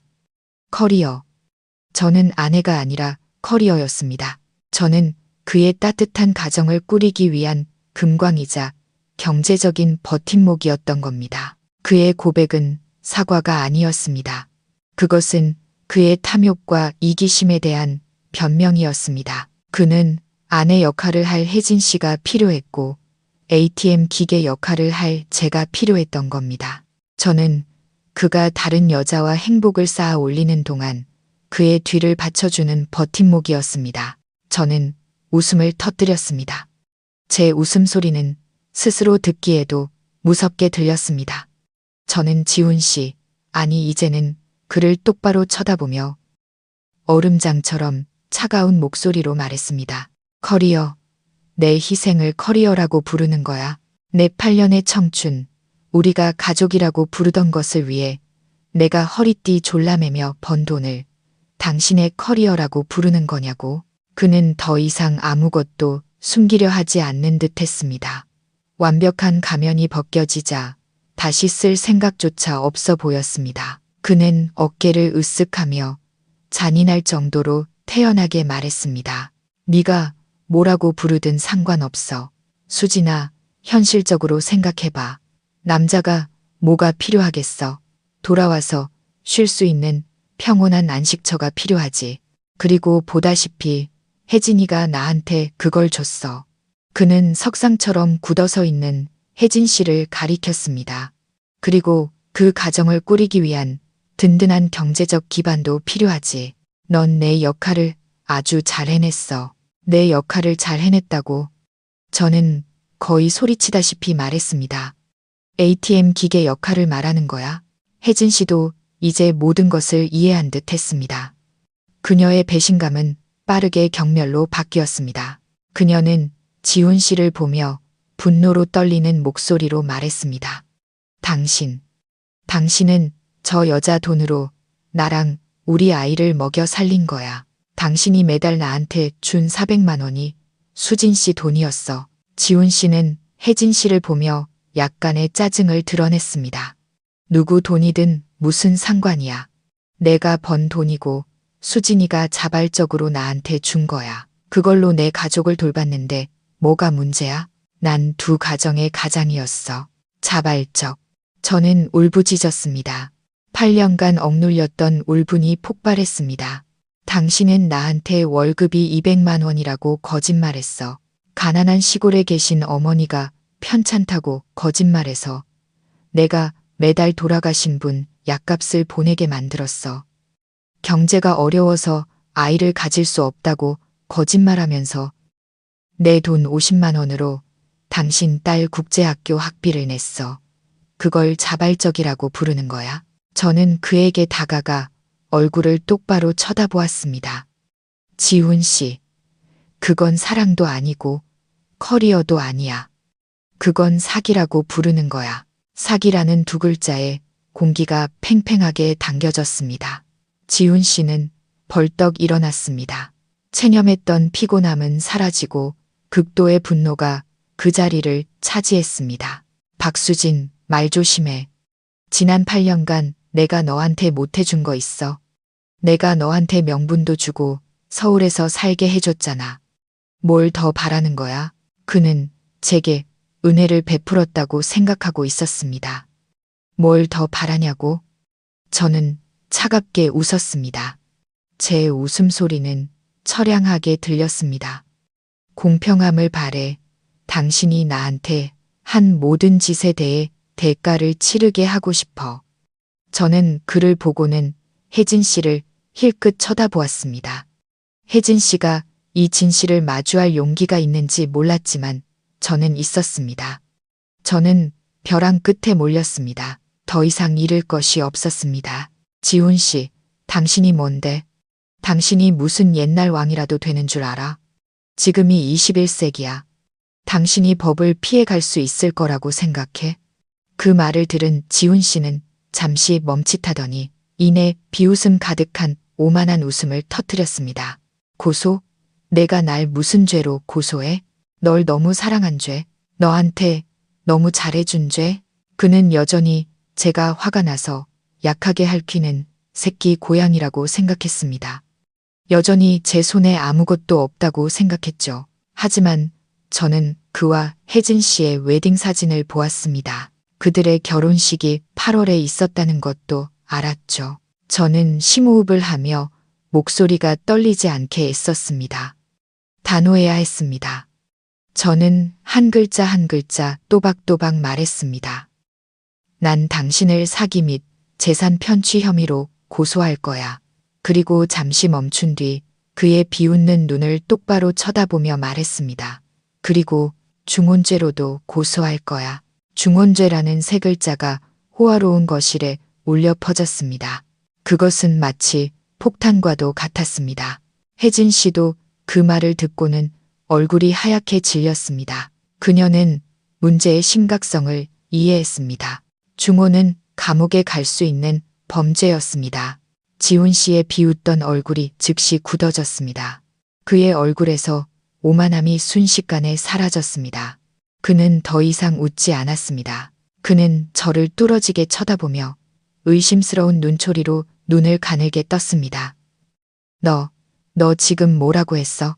그의 목소리가 약간 변했습니다. 더 이상 저를 뻔뻔하게 수진아라고 부르지 않았습니다.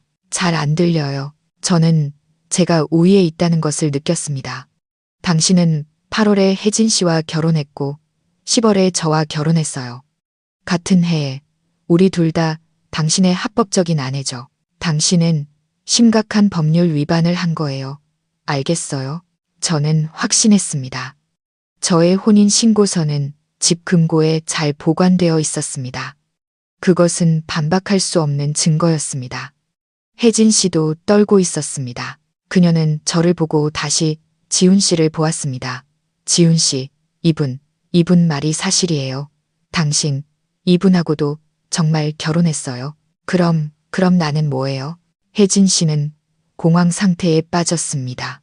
그녀는 만약 제가 첫 번째 합법적인 아내라면 자신의 결혼에 문제가 생길 수 있다는 것을 깨달았습니다. 궁지에 몰린 지훈 씨는 중혼죄가 얼마나 심각한지 잘 알고 있었습니다. 그것은 단지 체면을 잃는 문제가 아니었습니다. 그것은 그의 모든 경력을 파괴하고 감옥에 가는 것이었습니다. 그는 방 안을 서성거리며 머리를 쥐어뜯기 시작했습니다.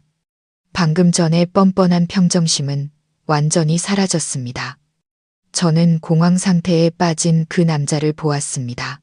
그는 자신이 똑똑하다고 모든 것을 통제할 수 있다고 생각했겠죠. 하지만 그는 하늘의 그물은 넓고 성기지만 결코 놓치지 않는다는 것을 잊었던 겁니다. 그는 스스로 무덤을 팠습니다. 방 안의 공기는 칼로 베일듯 팽팽해졌습니다. 지훈 씨는 여전히 서성거리며 제가 알아들을 수 없는 무언가를 중얼거렸습니다. 그는 탈출구를 찾고 있었습니다. 그는 중혼죄가 모든 것을 파괴할 것이라는 것을 알았습니다.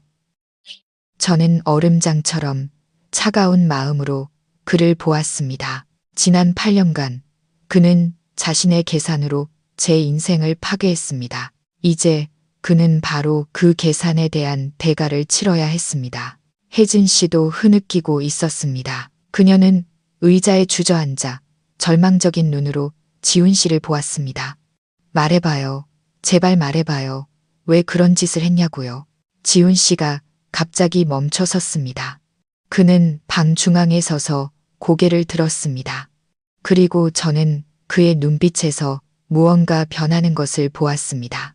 공포는 사라지고 그 자리에는 미소, 악의와 동정이 뒤섞인 섬뜩한 미소가 떠올랐습니다. 그것은 제가 결코 예상치 못했던 마지막 비밀, 마지막 히든카드를 쥔 자의 미소였습니다. 그가 갑자기 웃음을 터뜨렸습니다.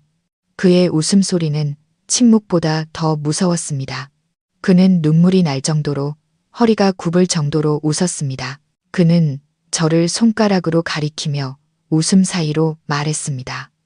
고소? 중혼죄로 고소한다고? 수진아, 아이고 수진아. 넌 너무 순진해. 정말 너무 순진해. 저는 멈칫했습니다. 그의 미소에 등골이 오싹해졌습니다. 불길한 예감이 덮쳐왔습니다. 당신, 그게 무슨 뜻이에요? 지훈 씨. 그만 웃고 똑바로 말해요. 혜진 씨도 두려움에 소리쳤습니다. 지훈 씨는 눈물을 닦고 천천히 제게 다가왔습니다. 그는 절대적인 승리자의 눈빛으로 저를 보았습니다. 그가 저에게 투자를 설득할 때 보았던 바로 그 눈빛이었습니다. 네가 무슨 자격으로 날 중혼죄로 고소해, 수진아. 그는 으르렁거렸습니다. 네가 무슨 자격으로, 무슨 자격이냐고요? 저는 분노했지만 마음속에서는 혼란이 일기 시작했습니다. 나는 당신의 합법적인 아내예요. 우리 혼인 신고서도 있잖아요. 집에 있어요. 내가 가져와서 보여줄게요. 그는 다시 크게 웃었습니다. 야만적인 웃음소리였습니다. 혼인 신고서? 네가 금고 안에 넣어둔 그 휴지 조각 말하는 거야? 저는 망연자실했습니다. 휴지 조각, 당신, 지금 뭐라고 했어요? 뭐가 휴지 조각이라는 거예요? 지훈 씨가 제 귀에 바싹 다가왔습니다. 그는 속삭였지만 한 글자 한 글자가 수천 개의 칼날처럼 제 고막을 찔렀습니다. 그의 목소리에는 악의가 가득했습니다. 아직도 모르겠어, 수진아. 내가 어떻게 날 중혼죄로 고소하겠어? 그는 잠시 멈추고는 마치 진리를 하사하는 듯 또박또박 말했습니다. 나와 혜진이의 결혼은 진짜고 합법적이야. 그는 뒤로 물러서며 저를 보고 비웃었습니다. 하지만 너, 수진아, 법적으로 넌 단 한 번도 내 아내였던 적이 없어. 단 한 번도 내 아내였던 적이 없어. 그 말은 2번의 결혼식, 8살짜리 아이, 제가 ATM 기계였다는 사실보다 더 잔혹했습니다. 그 6글자는 지난 8년간의 제 존재를 완전히 부정했습니다. 온몸에 힘이 빠져나갔습니다. 저는 비틀거리며 벨벳 소파 팔걸이를 꽉 붙잡았습니다. 그러지 않았다면 이 차가운 대리석 바닥에 쓰러졌을 겁니다. 아니야. 그럴 리가 없어. 저는 목이 쉰 소리로 울부짖었습니다. 거짓말 마. 우리 신고했잖아. 똑똑히 기억해. 구청에 가서 서명하고 서류도 받았잖아. 어떻게 가짜일 수가 있어. 그날의 기억은 급하게 치러졌지만 여전히 제 머릿속에 선명했습니다. 믿을 수가 없었습니다. 지훈 씨는 동정 어린 눈으로 저를 보았습니다. 이제 저는 완벽한 패배자였습니다. 그는 맞은편 안락 의자에 앉아 여유롭게 물 한 잔을 따랐습니다. 그는 완전히 상황을 통제하고 있었습니다. 그는 물을 한 모금 마시고는 마치 우스갯소리를 하듯 천천히 말했습니다. 맞아. 우리는 어떤 관공서에 갔고 서명했고 너는 서류를 받았지. 그는 저를 보며 비웃었습니다. 그런데 넌 한 번이라도 생각해 본 적 있어? 왜 그날따라 그렇게 한산했는지, 왜 절차가 그렇게 신속하게 끝났는지. 저는 기억을 더듬었습니다. 정말 그랬습니다. 그날은 주말이었습니다. 지훈 씨는 우리를 위해 토요일에도 일하는 사람을 섭외했다고 했습니다. 우리는 간판도 제대로 없는 작은 방으로 들어갔고 안에는 안경을 쓴 근엄해 보이는 여자 한 명뿐이었습니다. 그녀가 내민 서류에 우리가 서명하자 그녀는 도장을 찍고 붉은색 종이 2장을 건네주었습니다. 모든 것이 15분 만에 끝났습니다. 그때 저는 순진하게도 행정 절차가 정말 빨라졌다고, 지훈 씨가 모든 것을 완벽하게 처리해줘서 고맙다고 생각했습니다. 지훈 씨는 제 생각을 읽은 듯 말을 이었습니다. 거긴 구청이 아니라 사설 법무사 사무실이었어. 수진아. 그리고 그 안경 쓴 여자는. 그는 비웃었습니다. 배우였지. 내가 그 여자한테 공무원 연기값으로 50만 원을 줬어. 싸게 먹혔지. 안 그래? 그리고 내 혼인신고서. 그는 일어나 와인 캐비닛으로 가서 안에서 서류철 하나를 꺼냈습니다. 그는 그것을 제 쪽으로 던졌습니다. 서류철이 유리티 테이블 위로 떨어졌습니다. 여기 나와 혜진이의 진짜 서류야. 한번 봐. 파주시청에서 너를 만나기 전에 정식으로 신고한 거야. 그는 가장 잔인한 눈빛으로 저를 돌아보며 말했습니다. 그리고 내 것은 정교하게 위조된 종이일 뿐이야. 도장도 가짜, 구청장 직인도 가짜. 그건 그냥 내가 내 자신을 내 아내라고 믿게 만들고 안심하고 나를 위해 커리어를 쌓게 만들기 위한 소품이었을 뿐이야. 저는 떨리는 손으로 지훈 씨와 혜진 씨의 혼인 관계 증명서를 펼쳤습니다. 선명한 붉은 직인, 뚜렷한 사진, 진짜 서명이 있었습니다. 그리고 제 서류를 떠올렸습니다. 제가 8년간 소중히 간직했던 서류, 제 부적이라고 생각했던 그 종이는 결국 장난에 불과했습니다. 저는 더 이상 울 수도 없었습니다. 저는 완전히 무너졌습니다. 8년의 결혼 생활, 8년간 남편이라 부른 사람, 8년의 희생, 모든 것이 거짓이었습니다. 법적으로 저는 무엇이었을까요? 저는 그저 연인, 돈을 자발적으로 바치는 연인, 무급 가사 도우미를 자처한 연인이었습니다. 법적으로 넌 단 한 번도 내 아내였던 적이 없어. 그 6글자는 제 남편이라 부르던 남자의 입에서 나온 사형 선고와 같았습니다. 그것은 2번의 결혼식, 8살짜리 아이, 제가 ATM 기계였다는 사실보다 더 잔혹했습니다. 그것은 제 8년의 존재, 8년의 희생, 8년의 기다림을 깨끗하게 지워버렸습니다. 모든 것이 연극이었고 저는 가장 멍청한 여주인공이었습니다. 저는 더 이상 서 있을 수 없었습니다. 다리에 힘이 풀려 차가운 대리석 바닥에 주저앉았습니다. 추위도 아무것도 느껴지지 않았습니다. 머릿속이 텅 비었습니다. 가짜 혼인신고서, 가짜 사무실, 가짜 공무원, 완벽한 연극.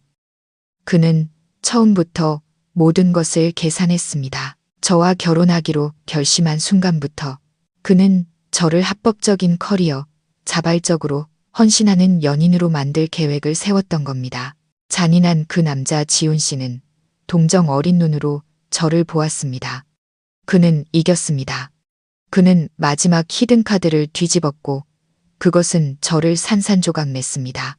그는 여유롭게 의자에 앉아 마지막 짐을 내려놓은 듯한 체념한 표정으로 아무 감정 없는 목소리로 말했습니다.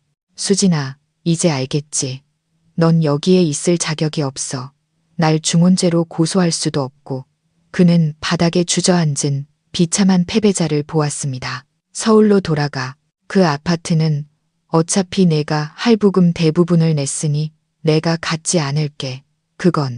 그는 적절한 단어를 찾으려는 듯 망설였습니다. 지난 8년간 내 청춘에 대한 보상이라고 생각해.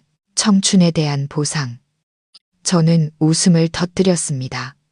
제 웃음소리는 이 호화로운 거실에서 처량하게 울려 퍼졌습니다. 그의 입을 통해 나온 제 8년은 그저 공평한 거래에 불과했습니다. 그는 심지어 다른 거짓말을 생각하기조차 귀찮아하는 것 같았습니다. 저는 더 이상 울 수 없었습니다. 눈물이 말라버렸습니다. 끝없는 공허함만이 느껴졌습니다. 나는 무엇이었을까? 8년간 조종당한 바보, 무급 가사 도우미, 자발적인 사기 피해자, 내 웨딩 사진, 내 혼인신고서, 모든 것이 소품이었습니다. 저는 법적으로 그와 아무 사이도 아니었기에 질투할 자격조차 없었습니다. 저는 손을 짚고 일어나려 애썼지만 다리에 힘이 들어가지 않았습니다. 저는 모든 것을 잃었습니다. 사랑, 8년의 인생, 믿음, 그리고 아내로서의 법적 자격까지. 저는 무릎에 얼굴을 묻었습니다. 제 주변의 모든 것이 어두워졌습니다. 절망감에 정신을 잃을 것 같던 바로 그 순간. 지훈 씨가 승리자의 눈으로 저를 내려다보던 바로 그 순간. 날카롭고 단호한 목소리가 울려 퍼졌습니다. 제 목소리도 지훈 씨의 목소리도 아니었습니다. 닥쳐. 저는 고개를 들었습니다. 흐릿한 눈물 사이로 저처럼 무너졌을 거라 생각했던 혜진 씨가 꼿꼿이 서 있는 것이 보였습니다. 그녀의 얼굴은 창백했지만 두 눈은 불타고 있었습니다. 그녀는 저를 보지 않았습니다. 그녀는 지훈 씨, 우리 둘 다 남편이라 불렀던 그 남자를 뚫어지게 쳐다보고 있었습니다. 지훈 씨는 혜진 씨의 반응에 당황했습니다. 그는 더듬거렸습니다. 혜진아, 너 무슨 소리야? 지금 저 여자 편드는 거야? 누구 편드는 거 아니야. 혜진 씨가 분노로 떨리는 목소리로 소리쳤습니다. 당신은 괴물이야. 사람이 아니라고. 당신은 나를 속였고 이분을 속였어. 날 뭘로 만든 거야. 혜진 씨는 다가가 지훈 씨의 얼굴에 손가락질하며 말했습니다. 날 사랑한다고, 서울에서 힘들게 일한다고, 결국 다른 여자 돈으로 나랑 내 아이를 먹여 살렸잖아. 날 지난 8년간 저분의 피땀 위에서 사는 기생충으로 만들었어. 혜진 씨는 저를 돌아보았습니다. 그녀의 눈에는 죄책감, 동정, 그리고 분노가 복잡하게 얽혀 있었습니다. 그녀도 깨달은 겁니다. 그녀 역시 다른 방식의 피해자였고 자신도 모르는 사이에 지훈 씨의 사기 계획의 공범이 되어 있었다는 것을요. 지훈 씨는 당황했습니다. 혜진아, 저 여자 말 듣지 마. 당장 꺼져. 혜진 씨는 지훈 씨의 말을 가로막으며 소리쳤습니다. 그리고 그녀는 제가 결코 예상하지 못했던 행동을 했습니다. 그녀는 제게 다가와 허리를 숙여 제 팔을 잡고 저를 힘껏 일으켜 세웠습니다. 그녀의 손도 떨리고 있었지만 아주 따뜻했습니다. 그녀는 저를 부축해 자신의 어깨에 기대게 했습니다. 그리고 지훈 씨를 보며 얼음장처럼 차가운 목소리로 말했습니다. 수진 씨 말이 맞아. 이분은 당신을 중혼죄로 고소할 수 없겠지. 지훈 씨는 그 말을 듣자마자 표정이 약간 풀렸지만 혜진 씨는 망치처럼 무거운 한마디 한마디를 이어갔습니다. 하지만 이분은 당신을 사기 및 재산 편취 혐의로 고소할 거야. 8년간 매달 400만 원씩 당신 피할 수 있을 것 같아? 지훈 씨는 비웃었습니다. 사기? 증거는 그 여자가 자발적으로 준 돈이야. 서류도 아무것도 없어. 그래? 혜진 씨가 입꼬리를 올렸습니다. 그럼 내가 당신의 합법적인 아내인 내가 법정에서 증언하는 건 어때? 내가 증언할게. 당신이 나한테 직업에 대해 거짓말했다고. 당신이 그 돈을 받았다고. 당신이 그 돈으로 나와 당신 아이를 부양했다고. 법원이 누구를 믿을 것 같아? 지훈 씨는 그 자리에 얼어붙었습니다. 그는 혜진 씨가 자신에게 등을 돌릴 줄은 상상도 못했을 겁니다. 그는 으르렁거렸습니다. 혜진아, 너 미쳤어? 날 쫓아내면 너랑 아이는 어떻게 살 건데? 잊지 마. 이 집은 내 거야. 우리 부모님이 남겨주신 거라고. 혜진 씨는 갑자기 차갑게 웃었습니다. 당신 거, 지훈 씨. 당신. 내가 정말 수진 씨처럼 순진할 거라고 생각했어? 당신이 3년 전에 이 집, 당신 유산을 담보로 은행 대출 받아서 투자했다가 실패한 거 내가 모를 줄 알아? 지훈 씨의 얼굴이 하얗게 질렸습니다. 혜진 씨는 말을 이었습니다. 그리고 누가 자기 결혼 예물, 자기 친정 부모님 돈으로 당신 빚 갚고 이 집을 다시 찾아왔는지 알아? 바로 나야. 이 집은 법적으로 2년 전부터 내 소유였어. 당신은 여기 아무것도 없어. 이제는 제가 망연자실할 차례였습니다. 이 남자는 저뿐만 아니라 혜진 씨까지 속였던 겁니다. 그는 모든 것을 잃었으면서도 성공한 남편 연기를 계속해왔던 겁니다. 혜진 씨는 문을 가리켰습니다. 당장 꺼져. 경비원 부르기 전에. 그리고 아이 양육권 뺏을 생각은 꿈도 꾸지 마. 당신 같은 사기꾼은 아빠 될 자격 없어. 지훈 씨는 저를 보고 다시 혜진 씨를 보았습니다. 그는 졌습니다. 비참하게 졌습니다. 그는 말없이 가죽 가방을 주워들고 아무 말 없이 돌아서서 빌라를 나갔습니다. 문이 쾅 하고 닫히고 호화로운 거실에는 두 여자, 두 명의 피해자, 그리고 산산조각 난 진실만이 남았습니다. 지훈 씨의 모습이 사라지고 나서야 혜진 씨는 천천히 저를 놓아주었습니다. 우리 둘 다 비틀거렸습니다. 그녀는 저를 벨벳 소파에 앉혔습니다. 그녀 자신도 주저앉아 숨을 몰아쉬었습니다. 분노가 지나간 자리에 극심한 피로가 남았습니다. 우리는 오랫동안 말없이 앉아 있었습니다. 무슨 말을 해야 할지 몰랐습니다. 지난 8년간 제 남편을 빼앗아간 그녀에게 고맙다고 해야 할까요? 하지만 그녀는 방금 저를 구했고 제게 살 길을 열어주었습니다. 침묵을 깬 것은 혜진 씨였습니다. 그녀는 저를 보지 않고 벽에 걸린 자신과 지훈 씨의 행복한 웨딩 사진을 뚫어지게 쳐다보며 쉰 목소리로 말했습니다. 수진 씨, 죄송해요. 지난 8년간 저는 아무것도 몰랐어요. 제가 수진 씨 돈으로 살아온 셈이네요. 저는 몇 시간 전만 해도 질투했던 아름답고 다정한 여자 혜진 씨를 보았습니다. 이제는 동정심만이 느껴졌습니다. 당신 잘못이 아니에요. 저는 속삭였습니다. 우리 둘 다 피해자예요. 그 나쁜 남자 잘못이죠. 그는 우리 둘 다 꼭두각시로 만들었어요. 우리는 이야기를 나누었습니다. 아니, 진실의 조각을 맞추었습니다. 혜진 씨는 자신의 삶과 지훈 씨의 약속에 대해 이야기했고, 저는 제 삶과 그의 거짓말에 대해 이야기했습니다. 이야기할수록 우리는 그 남자가 얼마나 정교하고 잔인했는지 깨달았습니다. 혜진 씨는 말했습니다. 당신, 그 사람 고소해야 해요. 모든 걸 되찾아야 해요. 돈 때문이 아니라 정의를 위해서요. 그녀는 저를 보며 단호한 눈빛으로 말했습니다. 제가 말했듯이 제가 증인이 되어줄게요. 저한테는 그 사람과의 모든 메시지 기록, 매달 돈을 받은 내역이 다 있어요. 그는 부인할 수 없을 거예요. 저는 고개를 끄덕였습니다. 빈손으로 떠날 수는 없었습니다.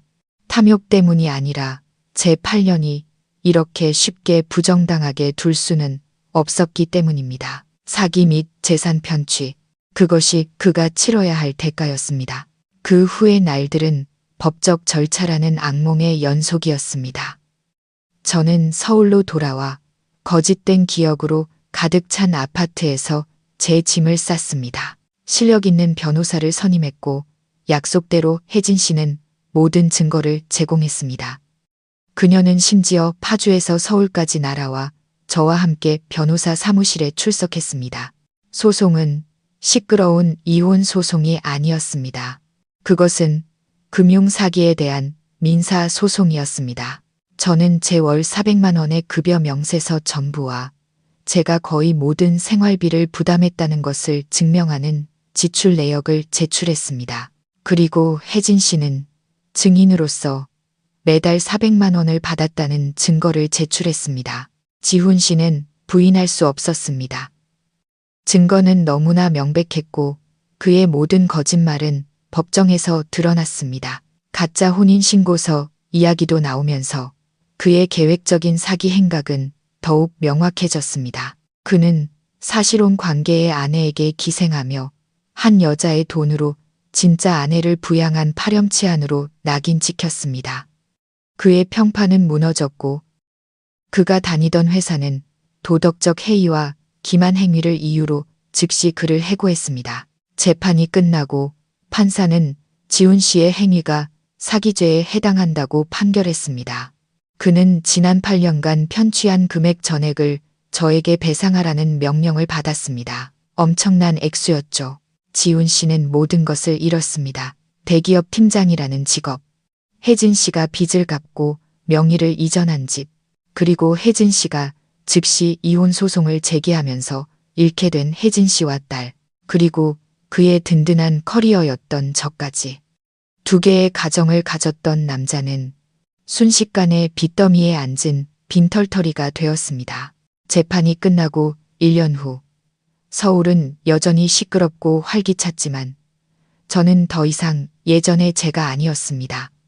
배상금 전액을 받지는 못했습니다. 지훈 씨가 파산을 선언했기 때문이죠. 하지만 더 이상 상관없었습니다. 저는 일부를 받았고 제가 거의 혼자 힘으로 갚았던 아파트를 판 돈을 합치니 다시 시작하기에 충분했습니다. 저는 다른 아파트를 사지 않았습니다. 그 돈으로 조용한 거리에 작은 빵집을 열었습니다. 저만의 빵집을 갖는 것이 항상 꿈이었습니다. 하지만 지난 8년간 저는 남편의 커리어를 위해 그 꿈을 접어두었습니다. 이제 저는 제 자신을 위한 커리어를 쌓고 있었습니다. 제 빵집 이름은 아논 베이커리입니다. 제게 평온이 찾아오기를 바라는 마음에서 지었습니다. 아침 일찍부터 밤늦게까지 바쁘게 일합니다. 버터 냄새, 밀가루 냄새, 빵 굽는 냄새. 그것들은 제가 진짜 인생을 살고 있다는 느낌을 줍니다. 제 손은 이제 거짓말 때문에 떨리는 대신 밀가루로 얼룩져 있습니다. 마음이 평온해졌습니다. 지난 8년은 긴 악몽과도 같았습니다. 이제 저는 그 꿈에서 깨어났습니다. 더 이상 지훈 씨를 증오하지 않습니다. 증오는 제 마음만 지치게 할 뿐입니다. 그는 자신의 대가를 치렀습니다. 그가 빚을 갚기 위해 힘든 육체 노동을 하며 하루하루를 버티고 있다는 소식을 들었습니다. 그는 10년은 늙어 보였습니다. 통쾌하지 않았습니다. 그저 인과응보라고 생각했습니다. 모든 것을 가지려 하면 모든 것을 잃게 되는 법입니다. 혜진 씨와는 가끔씩 메시지를 주고받습니다. 적대적인 관계였던 우리는 공동의 상처로 연결된 특별한 친구가 되었습니다. 그녀는 이혼하고 파주에 있는 그 빌라에서 혼자 서아를 키우고 있습니다. 그녀도 온라인으로 꽃 가게를 열었다고 합니다. 우리는 절대 지훈 씨의 이름을 다시 꺼내지 않습니다. 그저 서로의 일과 삶에 대해 안부를 물을 뿐입니다. 우리 둘 다 잿더미 위에서 자신의 삶을 다시 세우기 위해 노력하고 있습니다. 어느 일요일 오후 빵집 유리창 너머로 따스한 햇살이 쏟아져 들어왔습니다. 단골 손님 한 분이 들어와 미소로 인사했고 저도 미소로 답하며 따끈한 크루아상을 건넸습니다. 저는 길거리를 보았습니다. 사람들은 여전히 바쁘게 스쳐 지나갔습니다. 저도 한때는 그들처럼 조급하고 걱정 많고 눈먼 사람이었습니다. 이제 저는 제 작은 빵집에 서서 달콤한 향기를 맡습니다. 행복이 누군가를 위한 맹목적인 희생이 아니라는 것을 깨닫는데 8년이 걸렸습니다. 행복은 자기 자신에게 진실하게 사는 것이었습니다. 거짓으로 가득 찼던 8년의 문은 굳게 닫혔지만 향긋한 빵 냄새와 햇살로 가득 찬 또 다른 문이 열렸습니다. 제 미래, 그것이 어디로 향할지는 모르겠지만 그것이 온전히 제 것이라는 것만은 확실합니다. 들어주셔서 감사합니다. 다음 이야기에서 다시 뵙겠습니다.